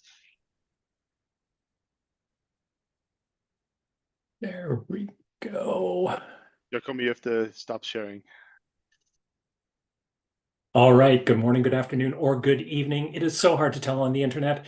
I am so pleased to be with you, and particularly talking to astronomers, which is not really a group that I have spoken to before. And I do want to say that because I do have a somewhat unusual name, but astronomers are one of the few people who might actually be familiar with my surname, but no relationship that I am aware of to the Faulkes Telescope project. And let me just see if I can quickly find the chat here, because I know people are always interested afterwards in finding the slides. I have already made the slides available because there are references and links to some of the things that I'm going to be talking about. And I have a long way to go and a short time to get there. So I'm going to be going at a bit of a clip here. All right. So as Sean mentioned, I am the program director for DORA. DORA is short for the Declaration on Research Assessment. We are a nonprofit global initiative that recognizes that research has to be assessed, and people want to do that in an evidence-based way. Perfectly sensible thing to do. But DORA came about because people realized that many of the ways that we use to assess research are deeply flawed. And so DORA exists to try to find better ways to accomplish this. When you go back and you look at the original declaration, which was signed about coming up on 11 years ago now, the thing that DORA is best known for, and a thing that runs through many of the points of the declaration, is that it was best known as a critique of use of the journal impact factor, and more broadly speaking, using measurements of journals to make assessments about individual researchers. And there are so many reasons that this is deeply problematic. And so the declaration was a way to say, we recognize this is a problem, we should stop doing this. And the declaration has now been signed by over 25,000 individuals, and it shows no sign of stopping. And one of the things that I think is important and interesting about being part of an organization like DORA is that it tries to imagine a different set of choices. It tries to imagine and doesn't take for granted, well, this is the way things are, and this is the way that things are going to be. And DORA says, no, you don't have to accept things as they are. You can do better assessment, and this, we believe, will also result in better research. So by not paying attention to nebulous factors like journal prestige, you actually start to look at the individual works themselves. And you can start to not just think about journal articles or books or monographs, but you can start thinking about wider kinds of scholarly products, things like data sets, protocols, software, all of these things that we produce that other people use that have value. And we can figure out ways to assess those besides just counting up the number of journal articles that we have. So our mission is to try to find these improved ways of doing research assessment in the hope that ultimately any researcher now or in the future, if grad student who is just starting off, can look forward and believe that the work that they do is going to be evaluated in a way that is transparent, fair, and nuanced. Now, coming up to AI, and we have this, as all of you are, I'm sure, aware, everybody is talking about AI. It's really hard to go into any meeting and go for more than 20 minutes without somebody talking about AI. And this is also something which is coming into the research space as well. And so you see these kinds of promises that AI is going to, quote, transform research, and lots of big promises, right? And I was in one of these calls a little while ago, and somebody used what I thought was a really great metaphor for all this discussion about AI.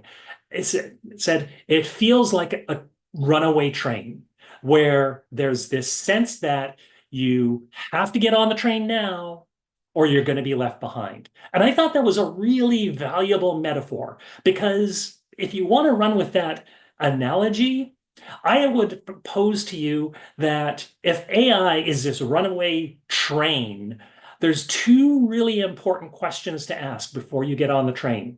The first one is this train going someplace that I want to go? And the second question is, who's selling the tickets? Who has advantages and has incentives to convince you, get on the train now? Because they're going to sell you a ticket, right? Now, one other thing that I want to make a point of about artificial intelligence. Now, my background, as Sean mentioned, is in biology, but I did actually teach data science, an introductory data science course as a professor. So I do have a little bit of background and knowledge about this. Now, artificial intelligence is a very large, big field, big tent, right? And you might define artificial intelligence as just anything that kind of does something that a living organism does. I would say that a spell check is a very simple form of artificial intelligence. Now, within that, you have a particular kind of artificial intelligence, which is machine learning. Very sophisticated regression analyses, basically, where what you do is you give a bunch of examples and you try to extract general rules. And within that, if you do that in a way that kind of uses a software that is meant to mimic something about kind of a neural-like system, a neural network, that's a deep learning. And a further category within that is generative AI. And most of this has been talking about large language models, but on the imagery side, you also have diffusion models, where you take the general rules that you have extracted through machine learning, and now you try to create new examples, right?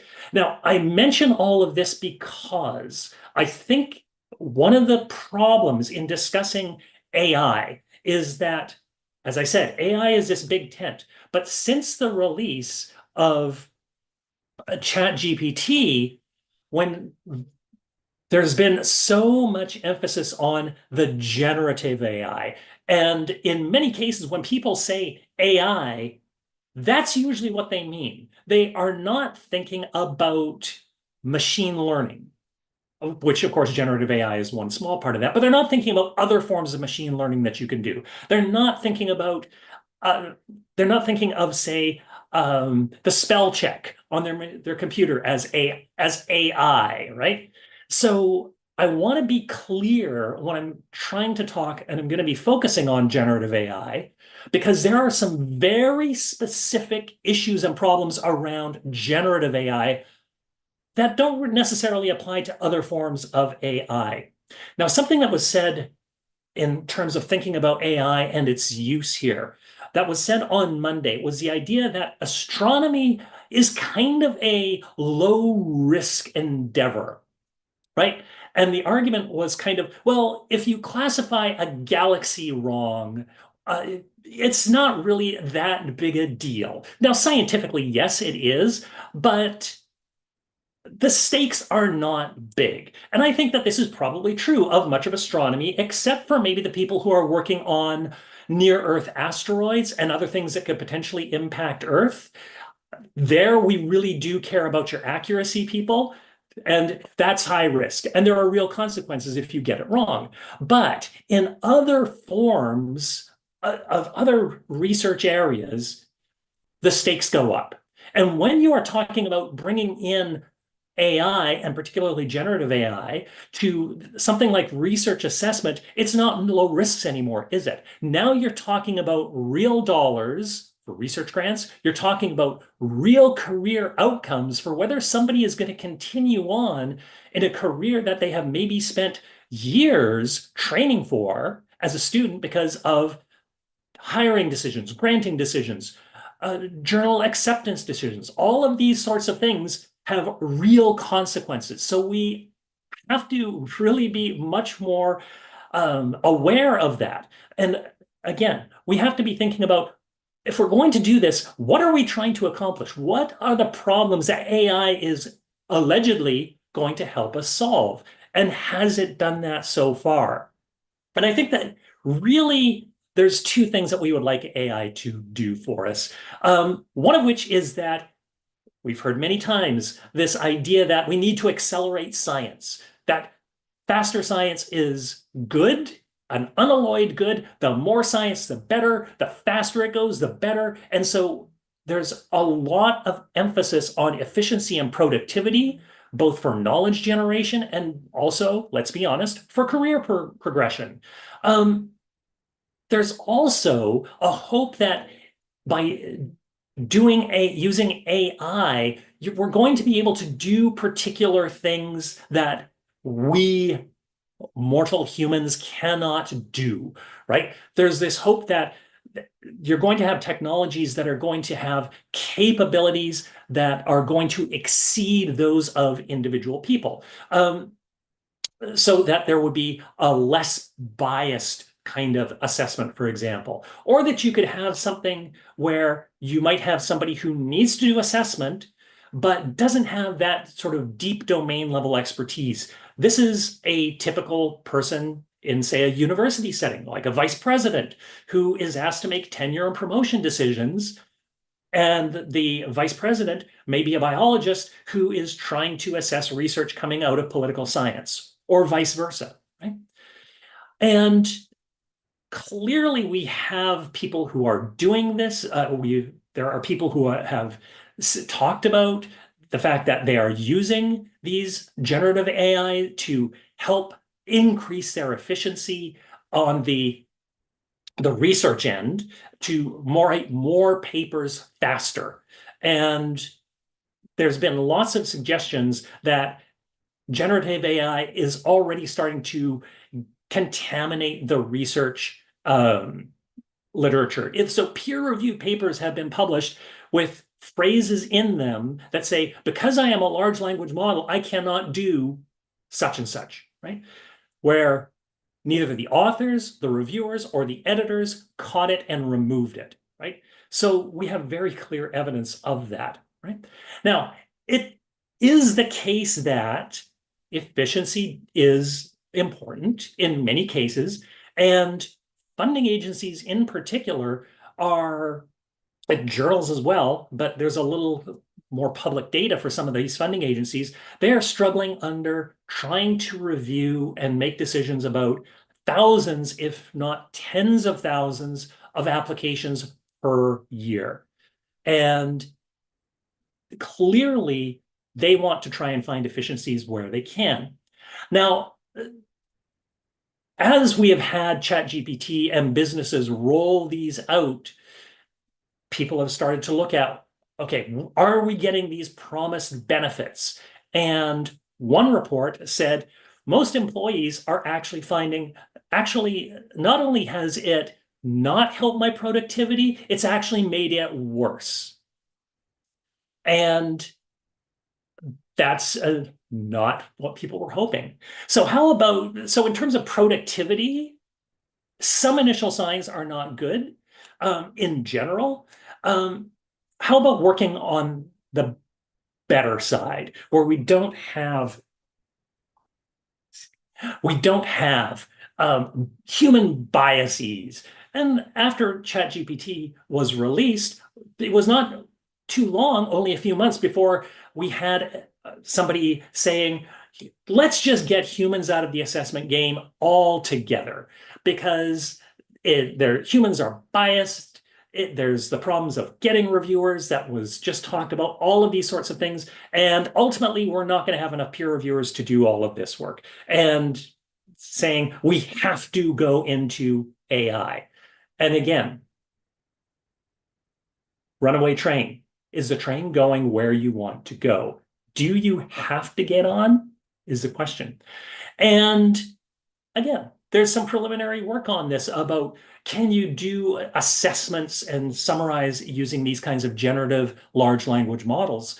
And the Australian government did some research on this, where they were trying to use AI to summarize documents, and then they compared that output to those summaries created by human civil servants. And they found that the human civil servants won every time on every measure, every criteria. Now, you might say, well, that's not research, right? And there is a little bit of research about this, in addition to the talk that we heard earlier today. One person who's been doing quite a bit of work on AI and research assessment is a UK researcher named Mike Thelwall. And this is a paper that he published earlier this year. And he found that he used ChatGPT to compare to some scores by a human and found, well, it wasn't zero correlation, but the correlation was 0.5. Now, this is just a simple linear regression between scores from AI and scores from a human. And if you are familiar with linear regression, you know that if you square it, that tells you how much of the variation is explained. So that's 25% of the variation can be explained by some underlying assessment. And there's other things that are not being caught. So you're not really getting much of the assessment agreeing with assessment by a human expert. So maybe weak, unreliable, perhaps not ready at this point. And because of these issues, people are really starting to have very negative reactions to the use of AI, where it actually is not a sales point, it's a disincentive for many people. So if they see there's an AI enhancement to some new product, people like it less. And again, there's market research that is showing that. Now, you may say at this point, you know what? This is just early days. This is an early adopter problem, right? You look at the very first mobile phones and they're really crappy compared to the things that we're carrying around in our pockets right now, right? The technology is going to get better. So this is just an early adopter problem that you've talked about so far. Maybe. This, because it is a new technology, it does have its own particular problems. And what we are starting to see is that it's maybe hard to improve, particularly generative AI large language models, because of issues around how much has to go into training them. A paper that came out a couple of months ago talked about a problem of model collapse, which is that if you don't keep giving an AI new training data and it starts to train on its own output, the model performance declines. And of course, because we were just talking about how AI is being used to write scientific papers, if those scientific papers are then used to train new scientific AIs, you're on the road to model collapse. And just yesterday, because this is a fast-moving field, a paper came out that talked about how the fact that larger AI models were actually less reliable. I'm going to say that again because it's counterintuitive. They were less reliable, even though it's a bigger model. The reason being that the more complex answers got better, but the simple questions that AI trips on, like trying to do math or answering how many R's are there in the word strawberry, which AI notoriously bad at. The models didn't perform any better on those, but it was more likely to give those answers, those erroneous answers, rather than not give an answer at all and say, that's beyond my capabilities. So you actually got less good results coming out. So that's an open empirical question about whether the technology is going to get better. It probably will, but it's not necessarily something that we should expect is going to be necessarily be an easy straight line. But even then, with some of those issues around generative AI that are specific to generative AI, one of the things when we're thinking about research assessment is that there are other kinds of hazards. Now, the examples I'm going to show you here are taken from a website which is called Data Hazards, and it preceded the release of ChatGPT and was really trying to think more about data science, large analyses using large data sets, and sort of other kinds of statistical issues. And one of the hazards that they talked about was ranking or classifying people, which is fundamentally what research assessment is about. It's trying to rank or classify individual researchers or individual research projects. And there's a bunch of issues around this, right?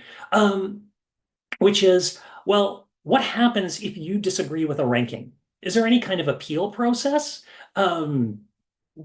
What happens when there are some kinds of inaccuracies? How can it be manipulated? What can it be used to justify or explain? All of these things are things that we need to really think quite deeply about.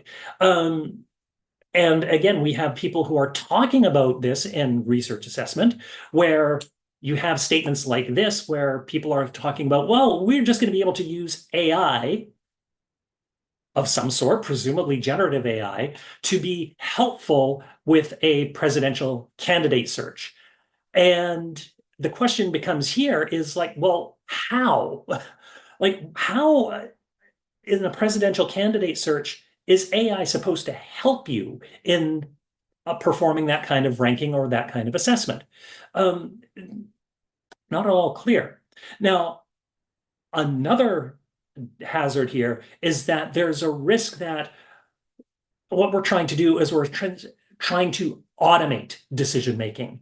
And potentially there can be value here. Sometimes I've said anything that can be done by a machine should be.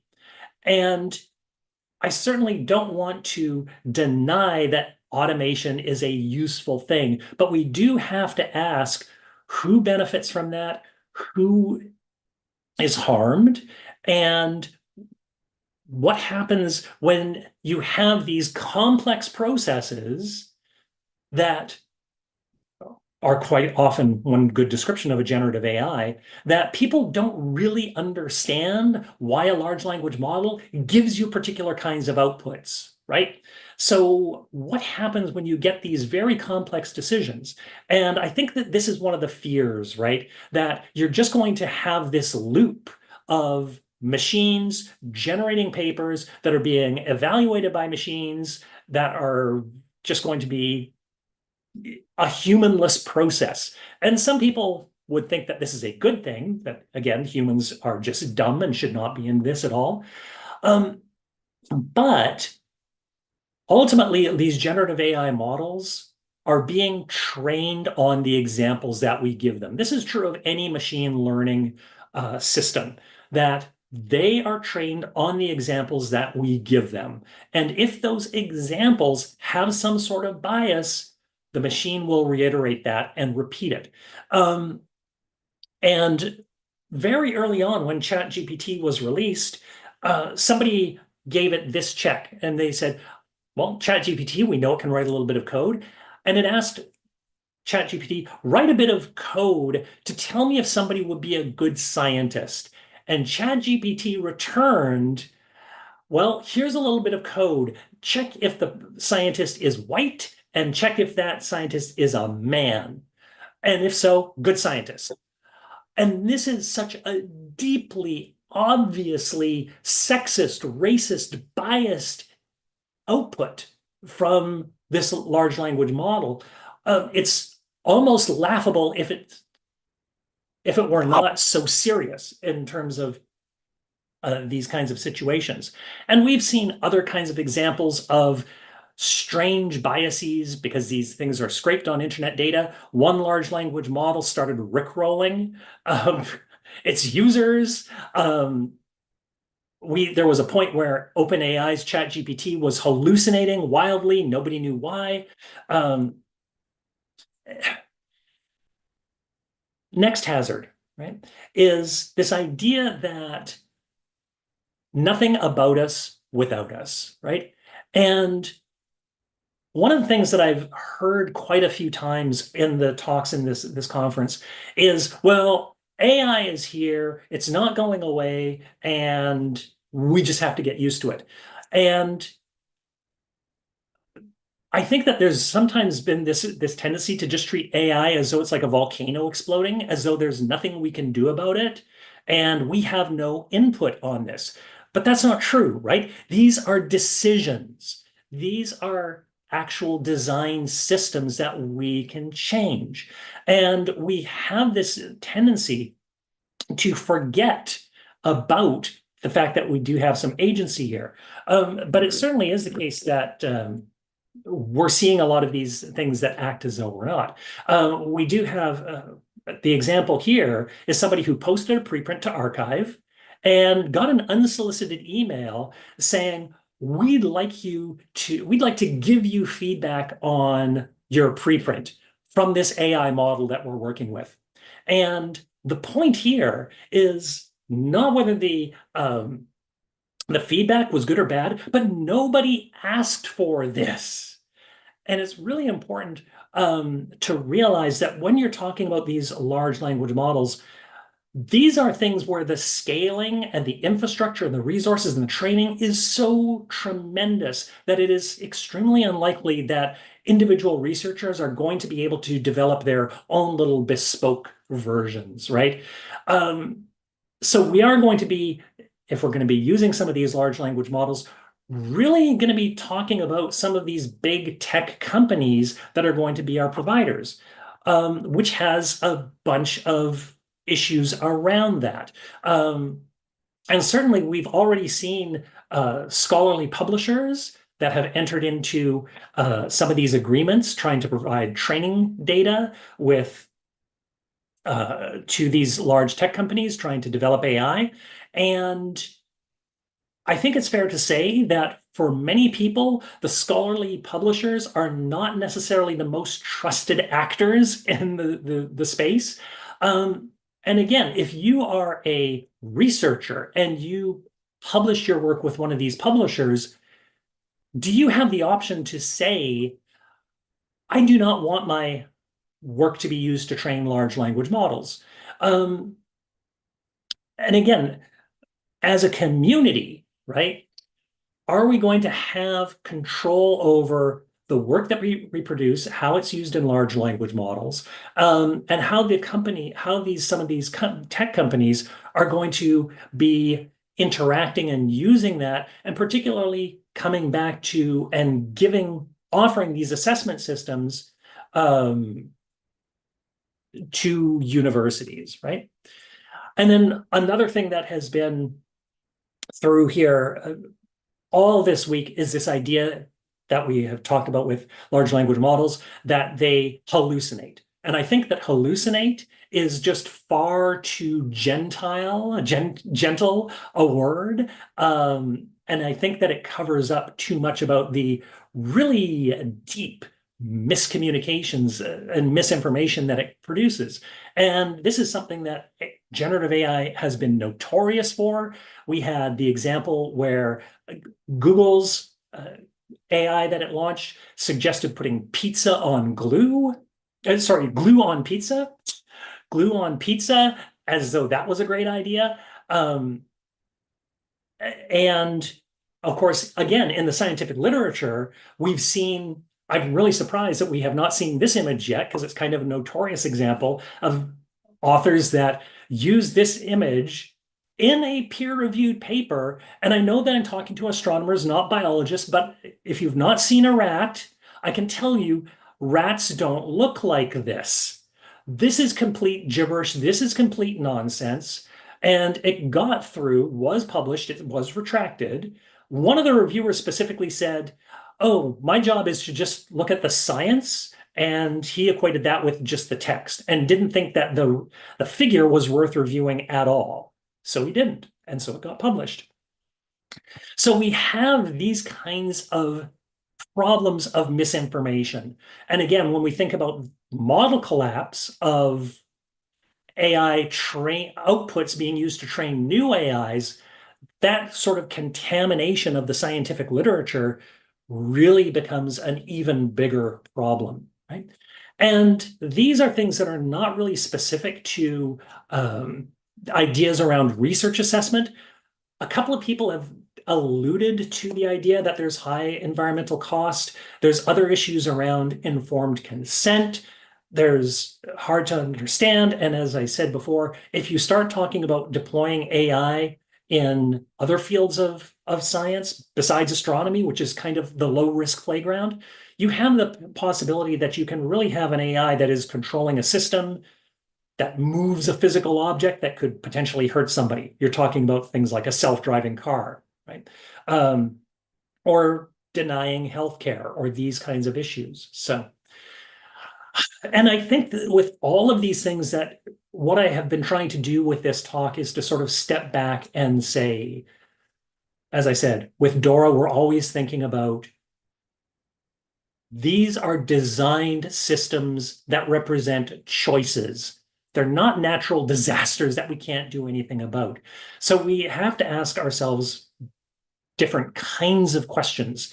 And in particular, when we've been talking so much about the idea of productivity and that you're going to be out of work if you don't use these AI tools and so forth, right?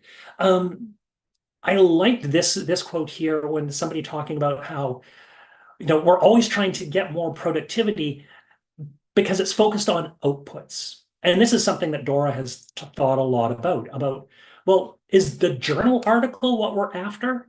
That's the output, right? Well, the process matters too. And there's a saying that I came across years ago, I wish I knew where it was, that said, it is not enough that a computer knows an answer. That what we are trying to do with a lot of this stuff is not just have some sort of output, but we're trying to do something that is meaningful to people. And we are trying to work through and think through something that can be valuable human knowledge, right? Now, having said all of that, I do want to say quickly that it is not all horrible. I would never want to leave that. We have seen some funding agencies that are using AI, but they're using machine learning. And this was just something that was talked about in the last talk. Can they identify reviewers? Because peer review is such a large part of what assessment is about, right? And we have so many people who decline peer reviews. And there are various kinds of machine learning AI programs that are out there that use either the text or the metadata or to try to find some kinds of relationships between papers. And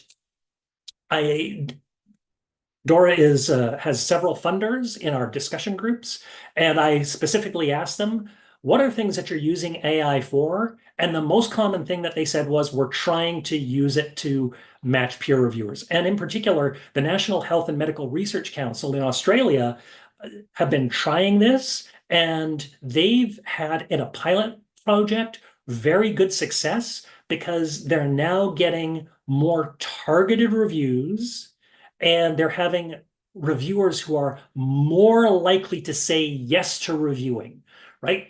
And that makes a big difference because you're not sending it out and getting a no. You're not sending it out and getting another no. And you're not going through all of these reviewers before you find somebody who says, yes, I'll do it. Because, of course, one of the reasons that people say, no, I won't do it is because this is not my domain level expertise, right? And there's a few other things that people have floated that we might use machine learning kinds of AI. I think one thing that is at sort of a very low level of sort of the individual manuscript is using techniques just to check for very basic things like statistical problems. If you report your chi-square value, is that the chi-square value for the number of degrees of freedom that gives you this significance level? Is it correct, right? That's one use, and there are some that have already been out there. Some agencies might be looking at their overall portfolio, seeing what is funded to see if that aligns with some of their goals. Some agencies have been using machine learning to look at, or are interested in looking at the quality of peer review. And again, this is not generative AI. They're just using, here's a bunch of peer reviewers, reports that were rated very highly, and here's some that were rated low, train them. And so the machine learning is trying to generate a model of what good peer review looks like, right? And another thing that I think is potentially useful for bibliometrics is, we've counted citations for a very long time, but people have always said, yeah, but you can put a citation in to a paper to say that the paper is bad. And machine learning does have some techniques for sentiment analysis where you could start to tease out, not just here is one citation, but this is a citation that is very positive about a result or negative about a result, so that you could start to get a more nuanced look at what citations mean.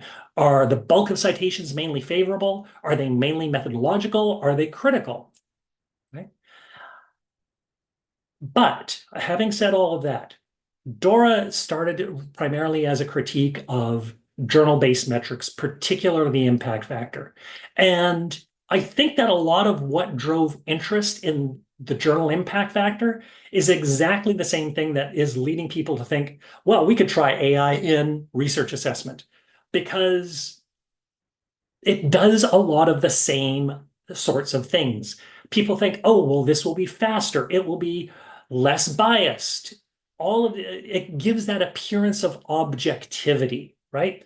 Now, Dora earlier this year released guidance about quantitative indicators, which some people call metrics, things like H-index and impact factor and so forth. And there were some overarching principles that we found that could be used for any of these different kinds of indicators. And because AI, people are interested in using them in that kind of way as indicators, these same kinds of principles may be helpful. So there's 5 of them. These are the first 3. Be clear about why you want to use this. How are you going to use it? Be transparent about the fact that you're going to use AI if you want to do that. Look at how well it will refer to an individual, not just an aggregate or an average. Always keep in mind that these are not measuring these things directly. They're secondhand summaries, they're secondhand proxies for these things. And I think one of the most important ones, is be aware that AI systems or any of these systems can have biases, and you're always looking to avoid different kinds of biases. So I think those may be principles that, whether it's H-index or generative AI or machine learning, are just going to be helpful practices to that. But I do want to say, if we're really interested in productivity, in many cases, there's going to be ways that we could improve our productivity that do not require AI or generative AI. I think that we sometimes need to look at that and think, are there simpler ways that we could make people more productive, like give more money to more people? I know that funding agencies don't necessarily have control over that, but nevertheless. So I just want to end that if you are interested in the work that Dora does and you're interested in improving research assessment, please help us on our way to 26,000 signatories. if you are doing things in research assessment, we would love to know about it. And we always love when people sign DORA. And I'd just like to stop and thank our supporting organizations who make DORA possible. Excellent. Thanks, Zen. That was a very detailed and overarching description of kind of the whole state of the art. How far over time did I go? Enough. Sorry, mate. No, it's all good. I think in that, since it was such kind of like a generalist discussion, and you raised a lot of interesting and important topics there, instead of having specific questions for you, let me invite the rest of the panel to unmute themselves and on video mute themselves. So everybody come back on, please. And we can then start a kind of a bigger discussion. So, yep, good and awesome. Now we have the whole panel here. We have about an hour for questions and answers. So first off, to everybody who's on the Zoom call with us, you are more than welcome to raise your hand so you can unmute yourself and ask our panelists directly. You can put questions in the chat. If you don't want your name to be on the chat, I believe there is a way to do it anonymously that you got in an email, or if you'd like, you could just send me a private message in the chat and I won't put the name and I'll just ask the question for you. This also works fine. It would be great to have questions from early career scientists. So if any of you are in the audience, please speak up, because you're the future of science and we need to know what you think about this stuff. As of course with the early career researchers we have on the panel as well. And I believe that's everything. So I'll start us off as we wait for people to kind of get their brain juices flowing. A lot of different things came up here, and I think I want to ask more general questions about the state of AI and where we want to go with all of your perspectives and experiences taken into account. And I think the first thing I want to ask about is this concept of, like, Zen, you brought it up shortly, the idea of it's a tool just like Google Translate or all these other things, Word or whatever, but maybe the sensitivities are different in this tool, right? The use of generative AI and how it works and what it means compared to all these other tools. And that sensitivity creates a need or a fear of communication and transparency, right? So, you know, Tereza, you showed a survey where you were like, well, I don't know how many people are being honest, but, you know, if they are, then this is nice, you know, because there's this, maybe we use ChatGPT, but we don't talk about it because we don't want to be associated with the fact, like with the label of, oh yeah, this is what I used it for. So kind of open question, what do we think about this arms race, communication, transparency? Who would like to jump in?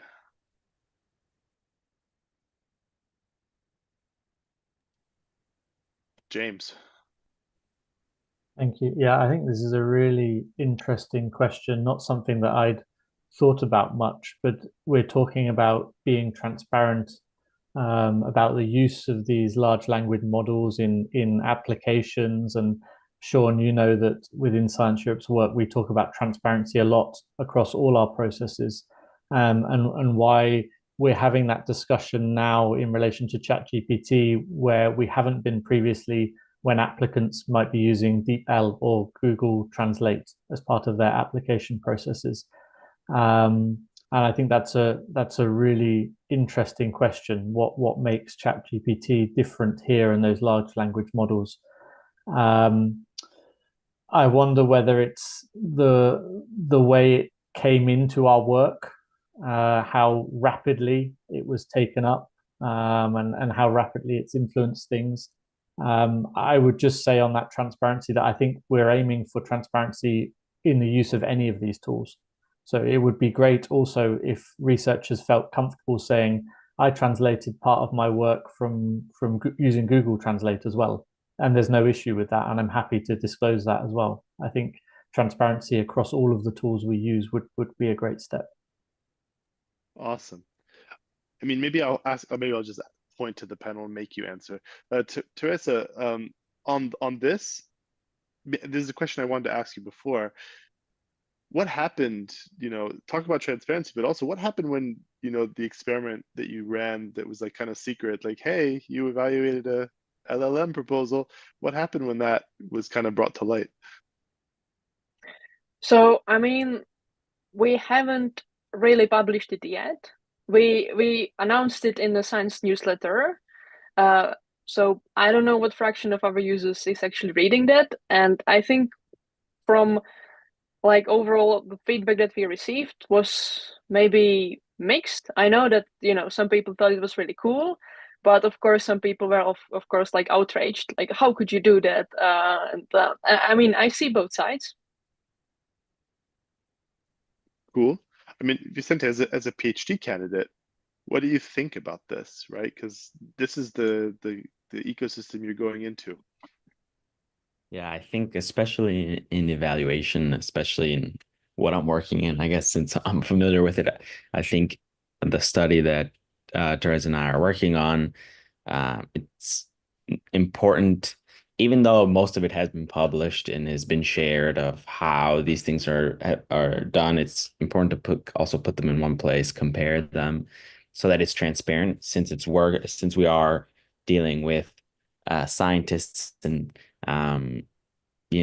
matching them in some sort of way, it is a bit sensitive, and I think it's important to be transparent and communicate it. And yes, publications can get lost in the shuffle. So, and not everyone reads newsletters, but yeah, I think transparency is important just so that you understand the system. I know I've been to many conferences where some people argue for, lottery systems for grant applications, for peer review systems. And so if for people who maybe don't necessarily want to go to the lottery system, transparency is important so that people don't get discouraged and can understand maybe why they didn't get accepted for some reason.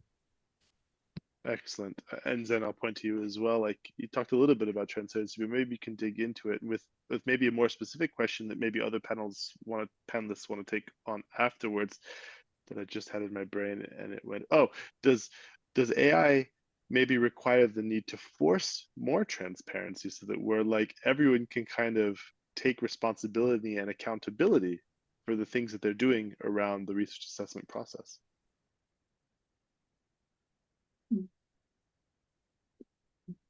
Does it force more?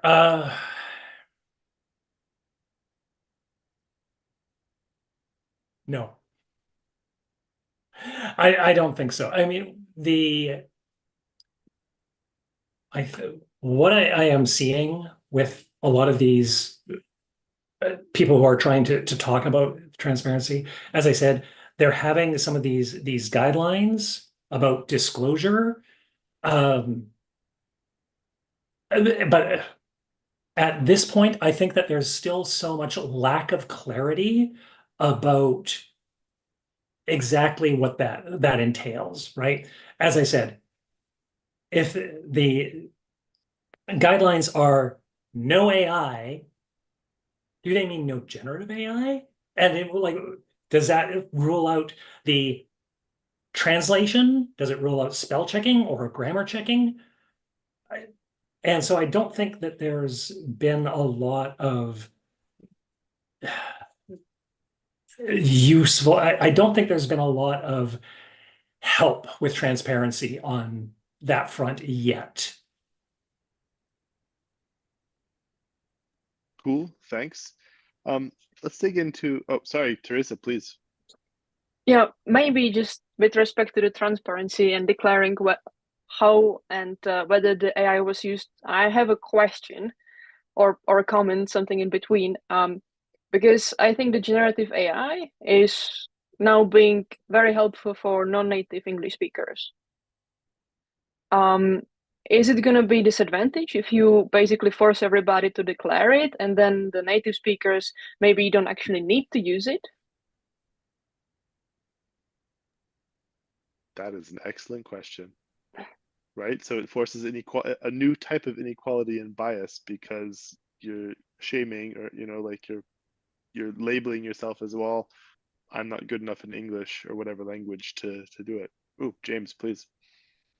This is something that we've seen in the diverging approaches within our members to whether they ask for disclosure or not. One of the major worries is that reviewers, even if they're guided not to take into account the disclosure, that there may be some bias there. They may think, oh, well, this one application hasn't needed to disclose any use of language models where another one has. And I think that's a serious concern, and that's a really interesting discussion around whether disclosure is needed or not, or whether we should, as many of our members are doing, just rely on good research practice and what we know researchers know about integrity and ethics and how they should be using these tools. There's opinions or ideas or in the audience, please put them in the chat or raise your hand and you can jump into the discussion. Giacomo. Yes, sorry. Well, many things I wanted to. Well, I wanted to follow on this that Tereza was mentioning. I don't know. It's to me. I do understand that the use of an AI or a GPT technology will effectively helps to improve the writing of text, and so me as a not native speaker, I mean, I struggle all the time on that. But on the other side, as I was saying also in the past days, for example, so that the use, and also before the use of an extensive use of such a technology will erase also the flavor of whatever I would say in a different. So whenever I put down a text, when I describe a research plan or I describe my motivation to come to a certain place, for example, in an hiring process, if I then shape what I wrote with a GPT because I want it to be more acceptable, so it becomes that it kind of is not risky that because you will lose it won't be me anymore somehow at some point. Even in the detailed errors, the mistakes that I can make. I mean, my point is, of course, if the bias is if I read a research plan and there are certain mistakes, then I think, okay, this is bad science. Then maybe this is a problem, in fact. So you see, from the reviewer perspective, then it might be that we also need to train the reviewer to go beyond the formality, basically, and go into the heart of the content, right? Which might be the available fact, because instead of maybe relying on trying to make everything seem the same, basically. I don't know. Sorry. No, it's a good point. I mean, this raises the question of, what do we want? Do we want standardization, or do we want individuality and unique voices in the peer review that we do? Right? It's quick, Andres. We'll get to you in 2 seconds. But like a colleague of mine put a text into ChatGPT or a GPT style tool, showed it to me. It was too perfect. And so what did he do? He said, okay, write it, 10% crappier, and it makes it sound better. But like even the tool can even do that. Sorry, Andreas, jump in. Yeah, I have a technical question in this context. There have been a number of comments on that large language models are trained on going through many different references, and that may by itself constitute some type of plagiarism.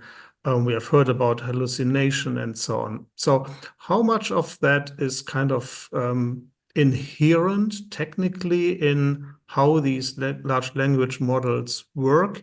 How much could be avoided by asking specific questions? And how much is perhaps also due to company policy of the companies creating these? I could, for instance, that we had an example a couple of days ago of references that were just hallucinations. I could ask the specific questions, please verify all references by going to ADS, check whether they are refereed papers or not refereed papers, and reevaluate your references. And that should be a relatively trivial task. But for other things, how much, say, technically is traceable back to sources, and how much is just lost in the way these large language models work? Anybody from the panel want to take that? I mean, as far as I'm aware, they're just kind of big black boxes, right? That you throw training data at, and you can't trace it back, right? Yeah. Yeah. My question is, if you went ahead and told the whole method to try to keep knowledge about references, would that be technically possible to propagate that in a reasonable way, or is this just impossible? So I think that the issue is I don't know if anybody on the panel is an expert at the development of large language models. So then you want to take a stab at it? But only a stab.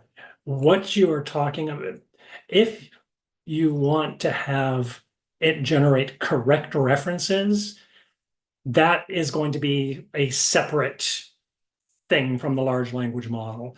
The large language model is only conducting things that sound plausible. It's only basically trying to string together words that occur with high probability next to each other. So a large language model, because of the way it is trained, does not care about the accuracy of information. It only cares about it sounding plausible, high probability sentence within the context of the prompt that it is given. So might it be possible to then have another program that takes the output and then checks it against some sort of vetted database? Yes, but the language model itself cannot do that. That's not what it is designed to do, at least at this point in the technology. Yeah, that's my understanding. Couldn't I assign weights and tell it, if you are taking your information from a refereed paper, give it weight 1. If it's an unrefereed paper, weight 0.5, and if it is somewhere on the internet, weight 0.1, and try to at least nudge it in the right direction?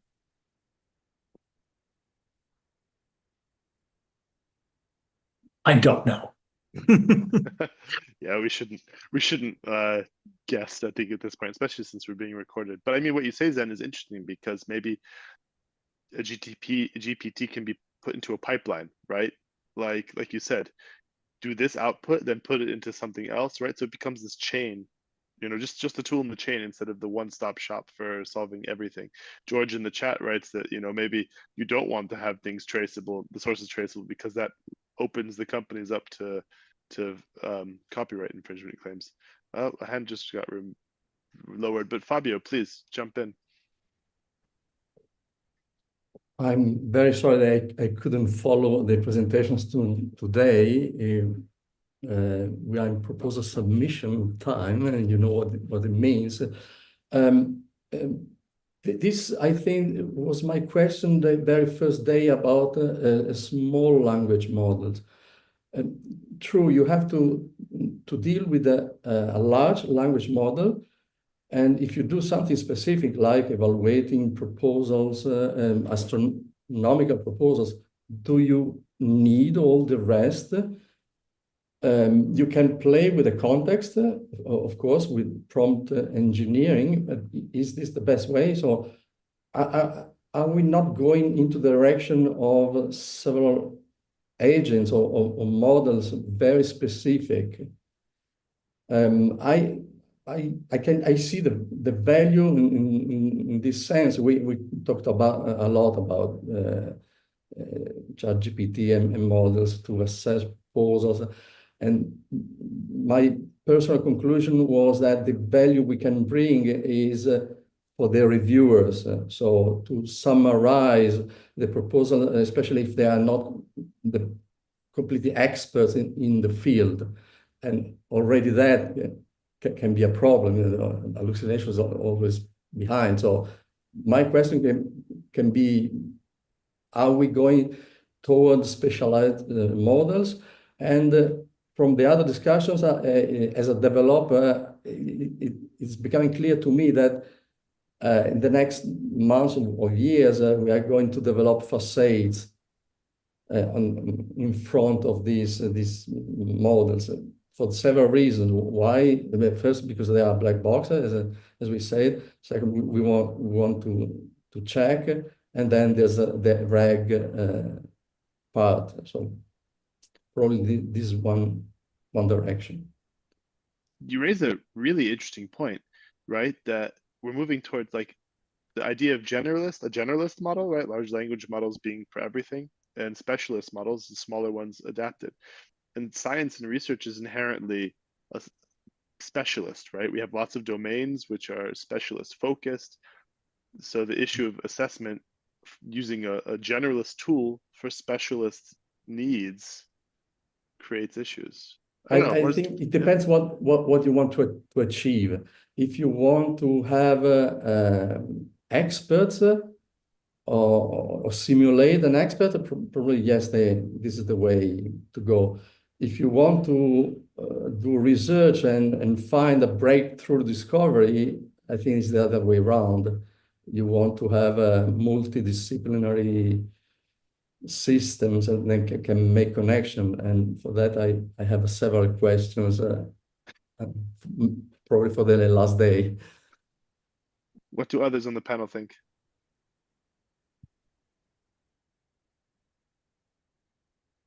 I mean, Tereza, you made a very specific, a specialized, experiment. Maybe you want to talk about that. Yeah. So, I mean, I think it's one way how to start utilizing the AI models, and maybe it would be also a way how to start regulating it in some way, because now it's quite a wild west, right?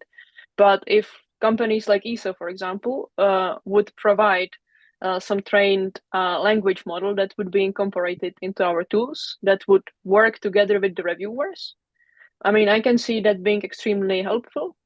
For example, I could say, please remember this line. I think this is important. I don't understand this. Can you try to explain this to me? This is not my field.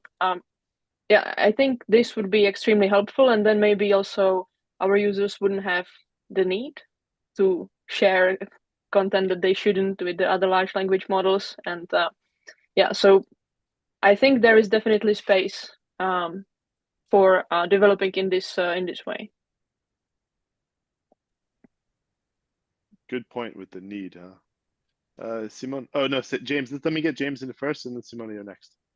Yeah, just very quickly, I think it's a really interesting idea. One of the discussions that we have within Science Europe around the use of these large language models is the implications on academic autonomy and freedom. And maybe, as Tereza said, these more small, self-developed, specialized models is a way of getting around those discussions on academic freedom and autonomy as well. It's research community owned and run and regulated. So maybe that's an interesting pathway to think about. Cool. Simone, Simon, I'm sorry. Yeah, no worries. Can you hear me? Yeah. No, I just wanted to comment on sort of this idea that we're talking about having more specialized, smaller language models. Like, for instance, we actually, there was a workshop at ESOC in Spain just a couple of days ago, and we did build like a small model that was just doing what Tereza was proposing, like picking up a scientist based on their Orchid number, and then explaining a paper to them based on their knowledge. So they will look at what's the field of the scientist and making things more specific or more simple based on their knowledge. So I do think that there's opportunity there. I will say this: I don't know. There's a lot of talk about small language models. There's a lot of talk about specialized models. I don't actually know they are these two things are in the same place right now, at least. Because a lot of the more specialized models that we're working with tend to actually just be specialized version of quite large language models at the end of the day. There's a lot of talk about small language models, but that it tends to be a lot about efficiency, about sustainability, maybe because they're more environmental friendly, they're cheaper. But making especially when it comes to science. I think I'm more on the developer side. Especially when it comes to science, you need a lot of specific information, and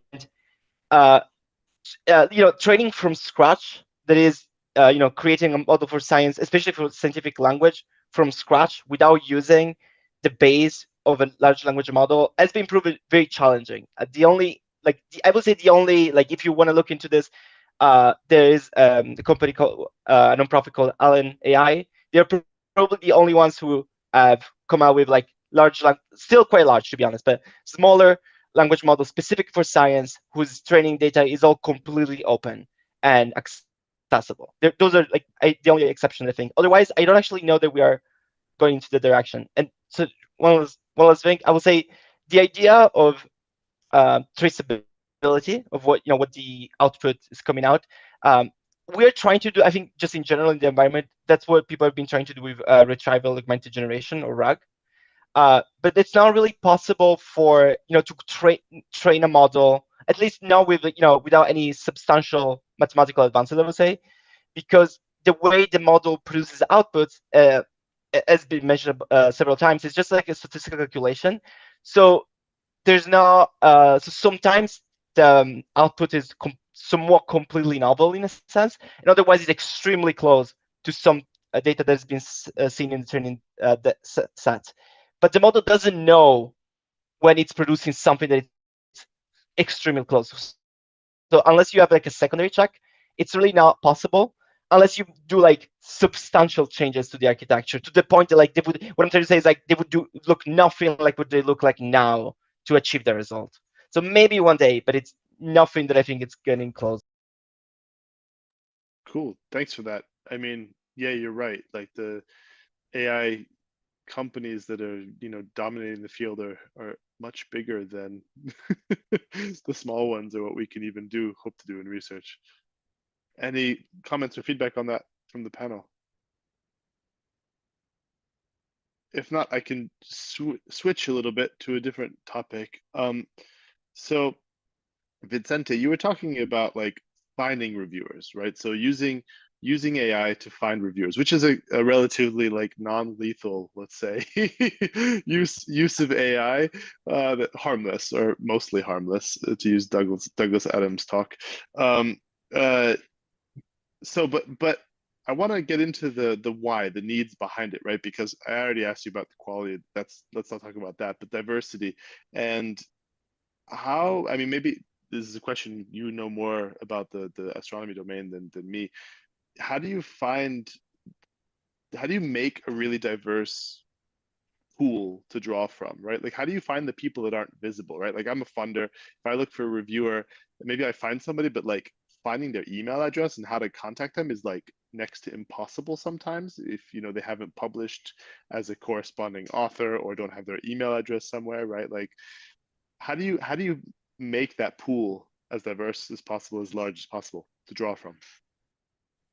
Yeah, so that's one of our goals in my research group, is to create this registry. And so that's why we're working on this problem of author-name disambiguation, to create this list of all kind of available researchers.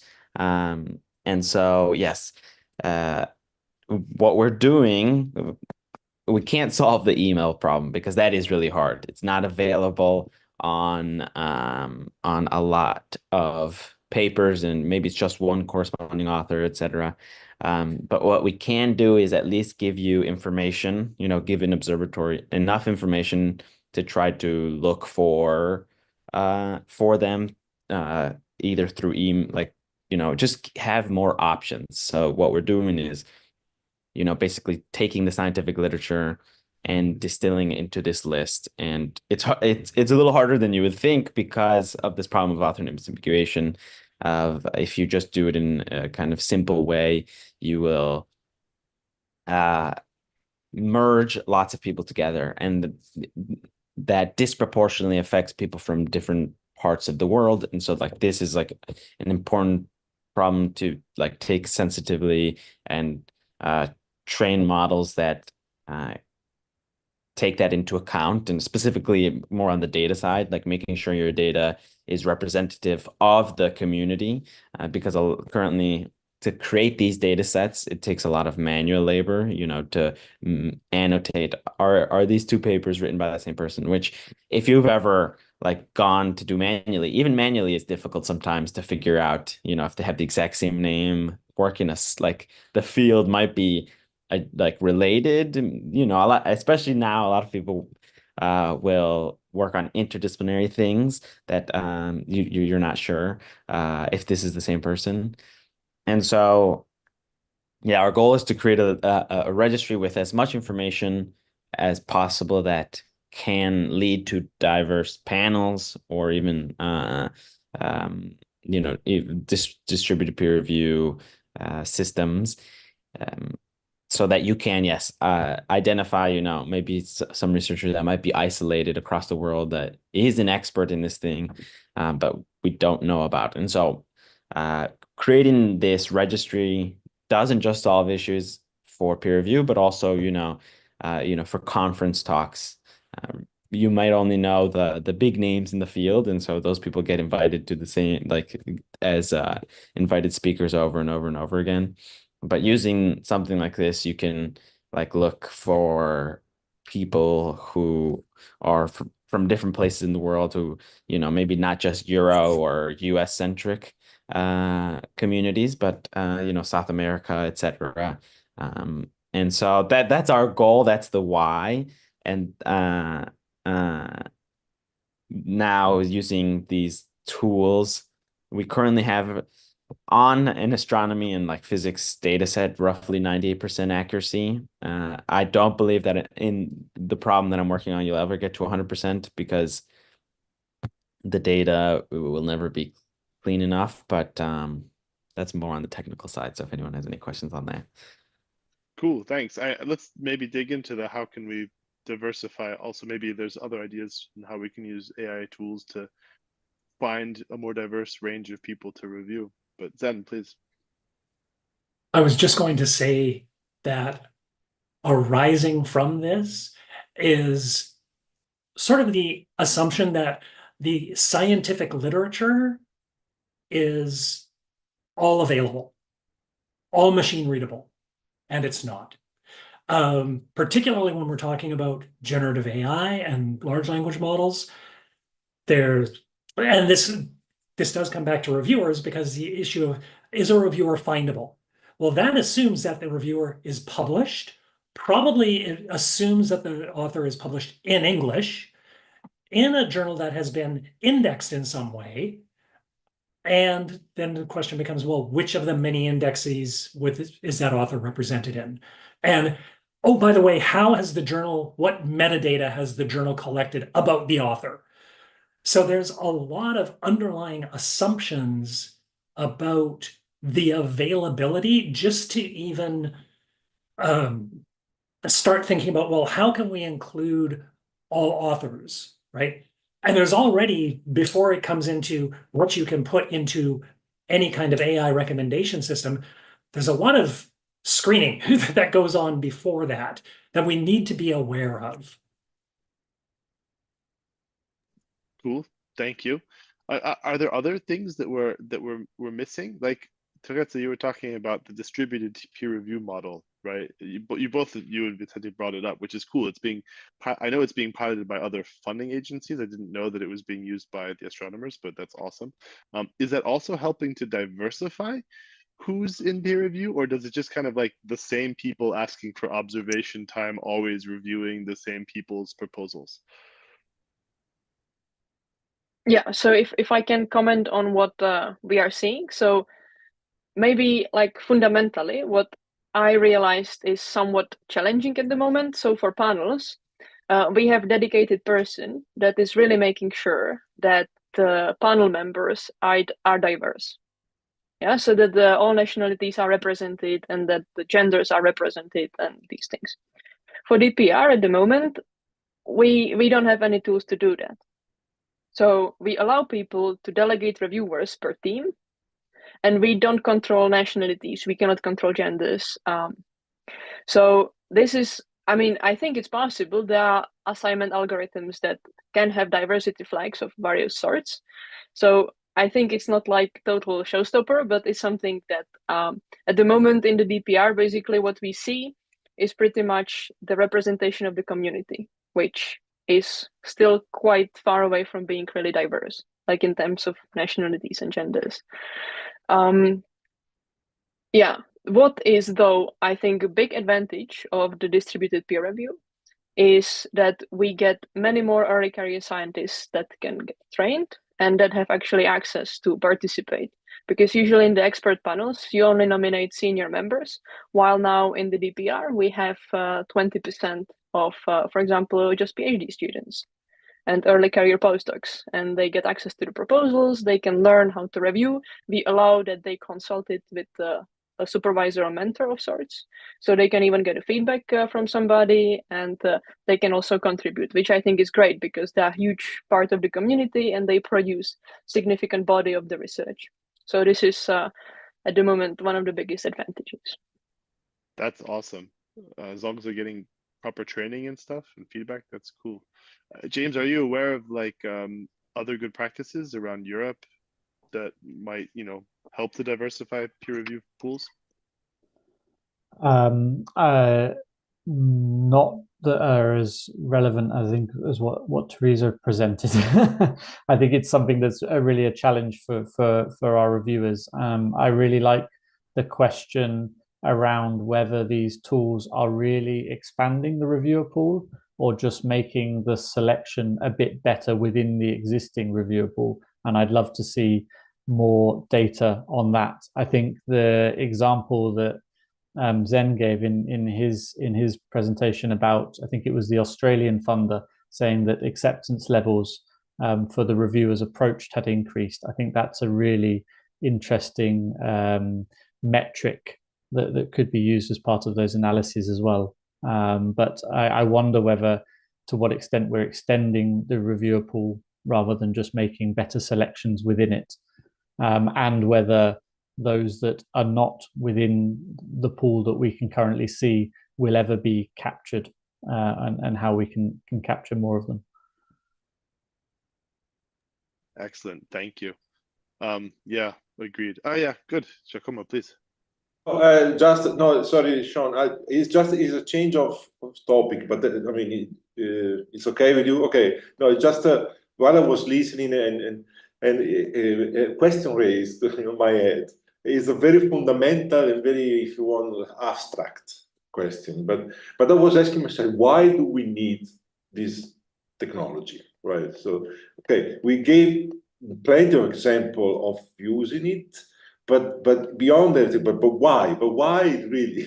See, we're in depth. So why do we? And I was, for example, I'd make an example. So we very often, and we have discussed this, we mention being faster, being more productive. Okay, which is clear. I mean, it's obvious. I mean, you simple example from my experience. I need to code something in Python, and it's good super fast. If I get instead of browsing through I don't know, a blog, I ask directly the question, and I get the line of code that I need. So that's very fast and efficient.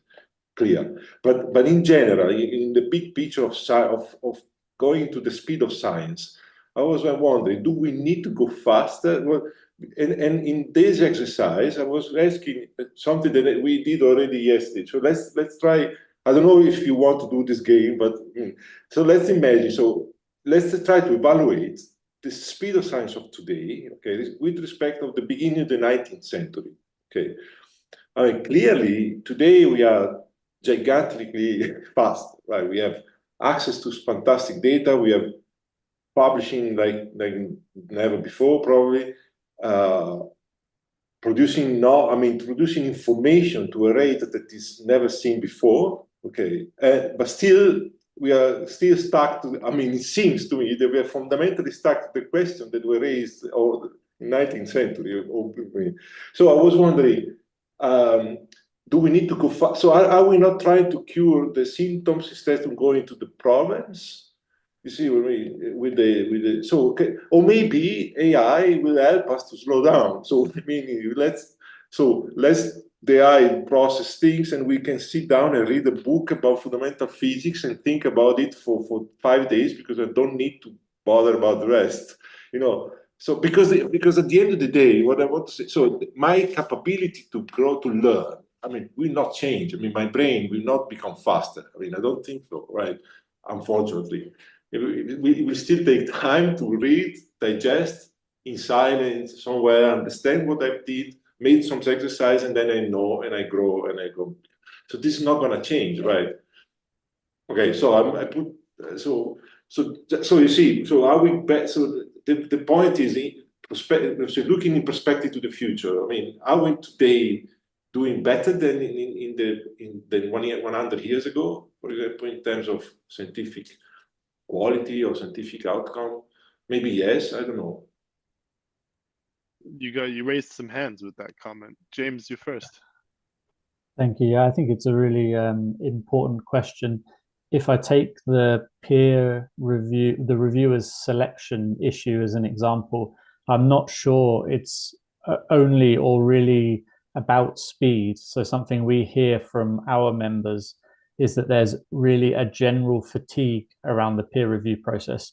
Peer review is really key to everything we do, but because researchers are getting so many more requests for peer review, for grant applications, for hiring processes, for publications, that we're turning people away from the system that we need to have within the system, and that it's at breaking point, and that these AI tools might not be about speeding up the process, but we might be taking away some of that strain. And if they can do that, then I think there's some value. I don't know whether they can do that, but if they can, then maybe there's some value there.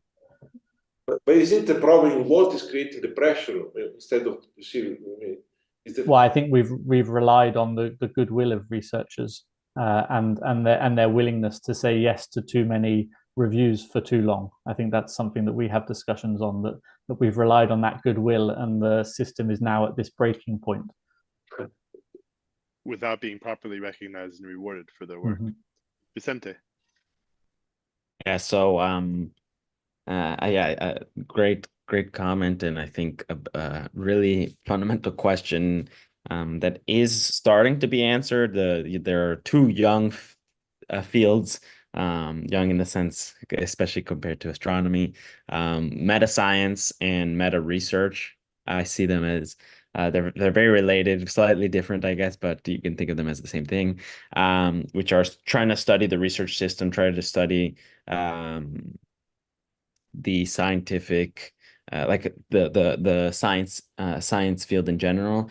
And they have, the studies have found that yes, we are more productive, quote unquote, more papers, etc., but that innovation and like scientific breakthroughs are much lower. They don't happen as often, very incremental changes. And even in the biomedical field, there is some studies of showing that a majority of at least in biomedical, like it's been studied in the biomedical field, that majority of their science is not reproducible. And so does that necessarily mean it's like, is it good science if you can't reproduce it? So a lot of these questions are being asked and are fundamental to research. And I do agree, like taking back the example of identifying reviewers, that the problem won't change. Like, yes, you can send out more emails to people that have never been emailed before until the incentives change. I can't solve that problem by myself. So I think as a community, we have to come together. But at least for now, something that science has to continue. So these tools can try to help. But yes, I agree. The problem at heart is the incentives that, peer review isn't valued. And at least in the US, I don't know about in Europe, it's not part of the hiring structure. So if you did no peer review, you can still become a tenured professor. And then if you do a ton of peer review, it doesn't matter, it will actually take away from your time from doing other things that you're actually rewarded for. So I think answering that question is a little bigger, but yeah. I'm happy to hear such like enlightened discussion from an early career researcher. Like this just gives me faith in the system. So please continue that. You're 100% correct, of course. And there are initiatives trying to work on this, right? Like, so we have Dora on the call. There's Coalition on Advancing Research Assessment in Europe. There's the Rory is the Research on Research Institute, which is a meta science institute. Like, there are groups working on this stuff. And there are movements like narrative CVs and, you know, things that enable the broader recognition reward, but it has to come from the system, from bottom up and from top down, as Zen has put in the chat, right? That there's this top down pressure that the countries, the institutions, the governments, the funders, we want more, faster, better, excellence, whatever that means. So yeah, Giacomo. I don't know, Zen, do you wanted to say something? Or no, good. No, I just wanted to. Okay, I will say something. So again, a bit, just push back a bit. Just I'm playing the devil here. But so okay, I understand. We need to, for example, the example of funding reviewers. Okay, let's take the now in the context, for example, of scientific papers. Right, which is not a hiring but it's just I mean, find reviewers for paper, right? So it is difficult because again, because we need more reviewer because the amount of papers is growing, is huge. So it's struggling. It becomes complicated to find people that are not so without even anything on conflict. You can so everything so. Okay, so what if instead of then you can think about using LLM to try to find better, more reviewer, blah, blah, blah. But what if instead, you know, we say, you know what, no one can publish more than one paper every 5 years. Okay, so this is what, and that's it. And if you want to buy every paper you publish, you pay 10,000 euro. Because I mean, if you want to publish more, no, you cannot do that, of course. But you see what I mean? So. Again, what I want try to say is a bit provocative again, but instead of curing the symptoms, you know, we go back to the soul of it. So yeah, of course, it's problematic because it would require completely change of paradigm of reality of science. It means evaluation process cannot be done anymore based on papers. I mean, solely, at least, because if I tell you I cannot publish any, so there will be no hiring, so giving funds cannot be anymore based in any manner with productivity. So that doesn't have nothing to do with productivity. So, you know, what I'm trying to say, again, provocative, I mean, maybe there is something wrong at the fundamental, no? So, okay, the panel is gonna go around, and if there's other ideas from the audience, put them in the chat. What Giacomo is saying is we should measure science differently. We should do it completely differently, and that's cool. And let's dig onto that further. If you're not going to measure researchers and scientists on all this stuff, how do we measure the quality, excellence, whatever, of a researcher? So we're going to go in order from the panel of speakers. Okay, so Tereza. So no scientific papers at all. How do you measure quality in a researcher in research that a person is doing, that we should pay that person to do research? So like if I would be on a selection panel, what I think makes more sense to look at is the research proposal that the person provides. So maybe I would switch the focus a bit more to that. I'm going to push you even further. I'm not talking about an evaluation panel. I'm talking about a researcher. How would you say, Vicente or Giacomo, because you asked the question, you're a good researcher or you're a bad researcher? What's your measure of quality? But do we need to say that? It also changes a lot with time, right? Like lots of famous researchers, they were not evaluated by the society as excellent researchers, and then in the course of time they published something that totally changed how we understand certain physical aspects, right? Then what should we look for? I don't know, open science, let people contribute. I'll stop harassing you. James, Thank your you. turn. Sure, and I think you know my answer. I think we base it on values. So the values that I showed in my slide, how researchers contribute to those, how those are embedded in the system. I think that quality at the center, quality and impact maybe. I really like Giacomo's provocation about productivity, but I think we can disentangle productivity from quality and impact. And if they are only able to publish one paper every 5 years, then maybe the quality of that paper is the thing that matters, or maybe they find different ways to communicate it, communicate their work. But the focus on these core values that we think are important is really what I think we could use as a frame for how we not define, but understand quality. I mean, thanks. You know I would answer the same. Fabio, let me go around the panel and you're next, okay? Vicente.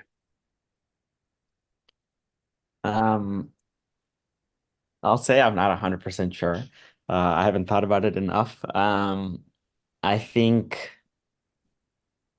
I would say like maybe more, like a holistic way of like studying impact. There's AlphaFold, which is a model by Google DeepMind. Like there's a whole team at Google DeepMind trying to understand the impact, not just in terms of number of citations, but like how different communities use AlphaFold, etc. But yes, like doing something like that is costly, so it's not necessarily an option either. And so yes, in an ideal world, maybe something like that. But I think if you say something like novelty, novelty is defined differently by different people. So how do you necessarily do that? So what I'll say is I'm not sure. That's fine. You're also early in your career, but it's important. You should think about it, because that's how you're going to start judging others, huh? Peer review. You're going to become the community. Zen and then Fabio. Well, I would judge an individual researcher. Like Vicente, I don't know exactly, but he hit on something important, which is that the focus on individual researchers kind of misses the way most of us are practicing science now, which is in increasingly larger and larger and larger collaborative groups, right? And that is seen in many cases. People argue that these large collaborative groups are the mark of a mature science. That if you are, like I was, just a single biologist mucking about on a beach trying to dig up some crabs, that's an 18th century model of science, right? And that my individual brilliance is kind of irrelevant. That one of the things that I think we really need to be thinking about in terms of assessing, doing scientific assessment, is looking at the groups of people that are doing science, and how does somebody may not be individually brilliant, but they may be glue to a team that is critical to how that team functions, and without which that particular collaborative effort is going to fall apart. So that's the one layer that I would like to add on to that. Okay, Fabio, you're up. This exact question was made during several discussions when there was the idea to create an internal AI to evaluate proposals and give a suggestion to the reviewers about how good the proposal was. So one method was the language, English, okay. And the end was mentioned as a naive developer was, okay, but what is a good science? And the answer was, if it is relevant, if it is relevant for the community, for humanity. I said, okay, very well. Can you give me the algorithm to judge the relevance of science? And here where the discussion stopped. So we don't have a definition of what is relevant, or as was mentioned, what is relevant today maybe is not tomorrow. Luckily, this idea of having an AI giving an opinion about success was cancelled because for psychological reasons. So it was stated clearly that the community, the scientists, would not accept a machine to judge their science. Although we can prove that we created the best expert in the world, and for purely psychological reasons. So luckily, I don't have to code the relevance of science, but the question is still absolutely there. Excellent, thank you. And Henry writes in the chat that with you, Teresa, that we should look broader. Or was it? I think it was you that said that. Look broader beyond just publications towards things like blog posts, curricular lectures, all those sorts of things. And on that, there's a lot of work around narrative CVs as a one way to do this. And just for a little bit of self-promotion, FNR has some reports on this with data. So I'm going to put a link in the chat for anyone that's interested. James. Yeah, and just on the comment from Henry, I completely agree. And this is exactly one of the targets of the Coalition for Advancing Research Assessment, COARA, one of the 4 core commitments of that, which I think nearly 800 organizations have now signed up to, is that research assessment needs to recognize a broader range of skills and competencies of research professionals, and also a wider array of research activities, outputs, and outcomes beyond just publications, into all of the activities and outputs that researchers make in modern research. Yes, indeed. Giacomo? Oh, yes, I completely.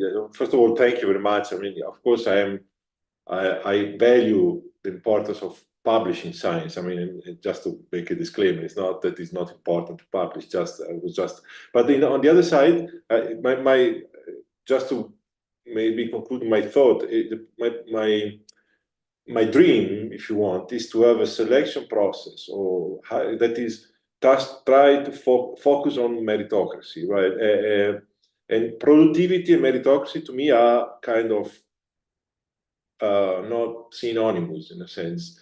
And so even, for example, the citation that was posted here in the chat by Henry says researchers produce grant proposal, editorial. So production, you know, is still, because it's a dangerous thing, production, in the sense that if you focus on production, then the risk is that you miss the person instead of, so you don't focus on, so you see. But then how to put the person in the center instead of putting the production at the center of our goals, I have no idea. So I have no idea how to answer my question actually, but how to meritocracy doesn't exist. Do we have a way to promote meritocracy? I don't know. It's really, and AI can help us. I don't know. Thank you, Andreas, and then we'll do one more round to close the session. Yeah, I think the only way to really assess people and their careers is asking their colleagues and senior people in their collaborations.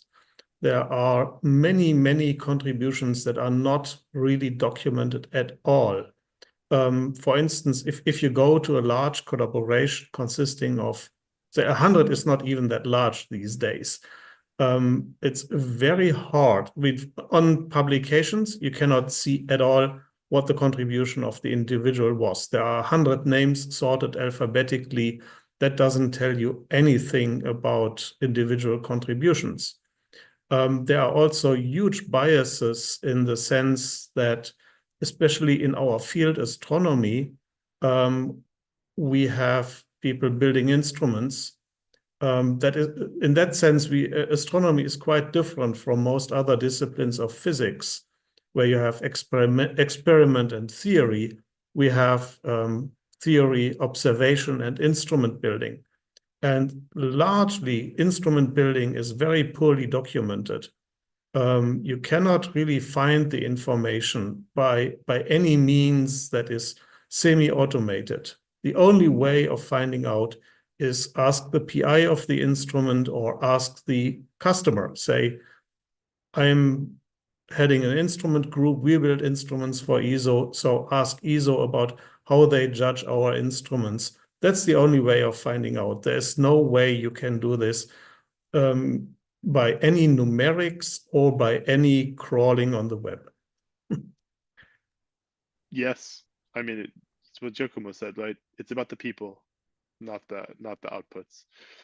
On that lovely final note, let's have one round around the panel where I'll ask you to, what is the next step? What should we be thinking about doing next around large language models, AI, GPTs, and research assessment? And we'll go in reverse discussion order. So Zen, you're first.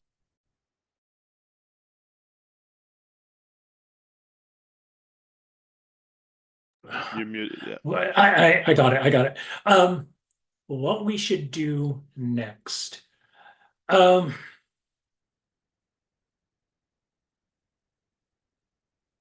boy. I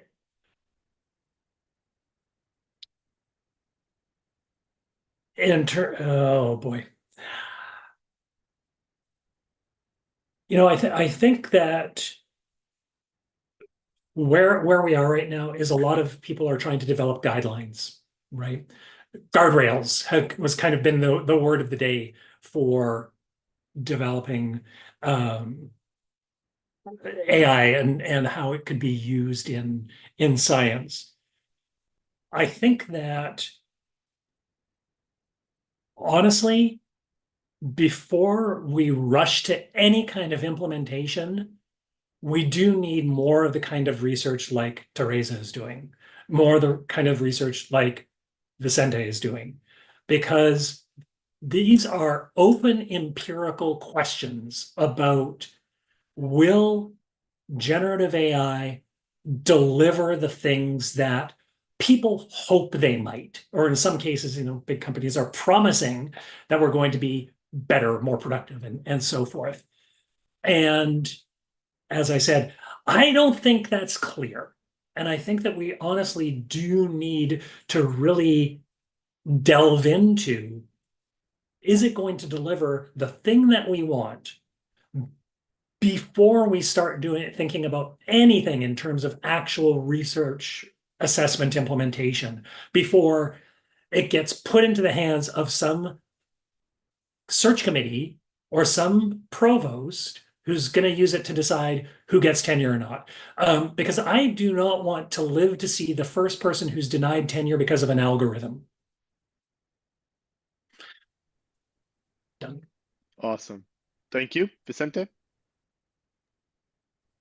Yeah, so I think kind of as based on what Zen said, that we are now a scientific enterprise that does not work on individual researchers doing individual science, but teams.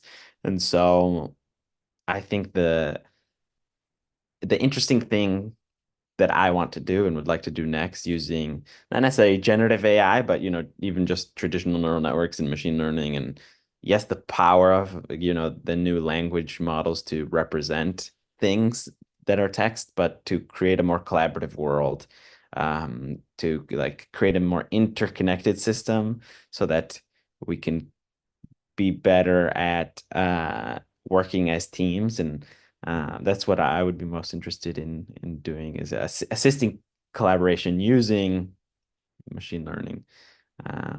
And that can be, like, as I said, identifying conference speakers that wouldn't be identified without such a tool, peer review, even just collaborations for niche fields and stuff like that. I was talking to a researcher at a it was called the Science of Science conference, and something they're interested in doing is identifying researchers that work on rare diseases. And since they are rare diseases, it's rare to research rare diseases, and so they're not connected. And so usually you don't know who works on rare diseases around the world. And so even simple things like that, I think, can benefit us since we are becoming such a large number of scientists. One interesting statistic is that the number of researchers is growing faster than the world population. So at some point, we'll become, a species of just researchers, nothing else, I guess.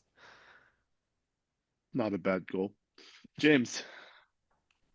Thank you. Yeah, I completely agree with the first 2 points. More research on research before we really become reliant on these tools, and how these tools can better enable collaboration.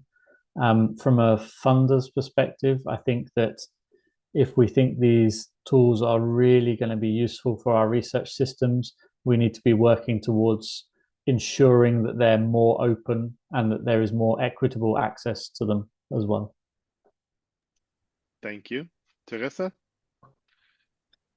So I have only 2 points. One is more on the assessment side and evaluation, because one thing that wasn't mentioned much is a lottery. And I know that some big companies have been experimenting with, like, for example, Volkswagen Foundation. And what I found quite interesting is that they did not find any difference between having very thorough peer review and then a lottery in terms of scientific excellence or number of papers or output of the funded project. So I thought I will drop it here just so it's being mentioned. And the second thing that I think is very important for me is to have more meetings like these through this year. Basically since 2022, there have been more and more. And from the astronomer's point of view, this is extremely important for me, because it's a great opportunity to meet with people who actually work and develop the artificial intelligence tools and meta researches. And this is really great for me to learn from everybody. And I think this is like a point for the future for me to attend a meeting like this to stay up to date and connected. Excellent. That's all. Thanks. Then there's nothing left for me to do but to thank all of you, the entire panel and speakers, for your participation, your excellent talks, your amazing discussion, and for trying to push the needle on this very difficult, very important topic. Massive thanks to Giacomo and Henry and all the committee for putting this thing on.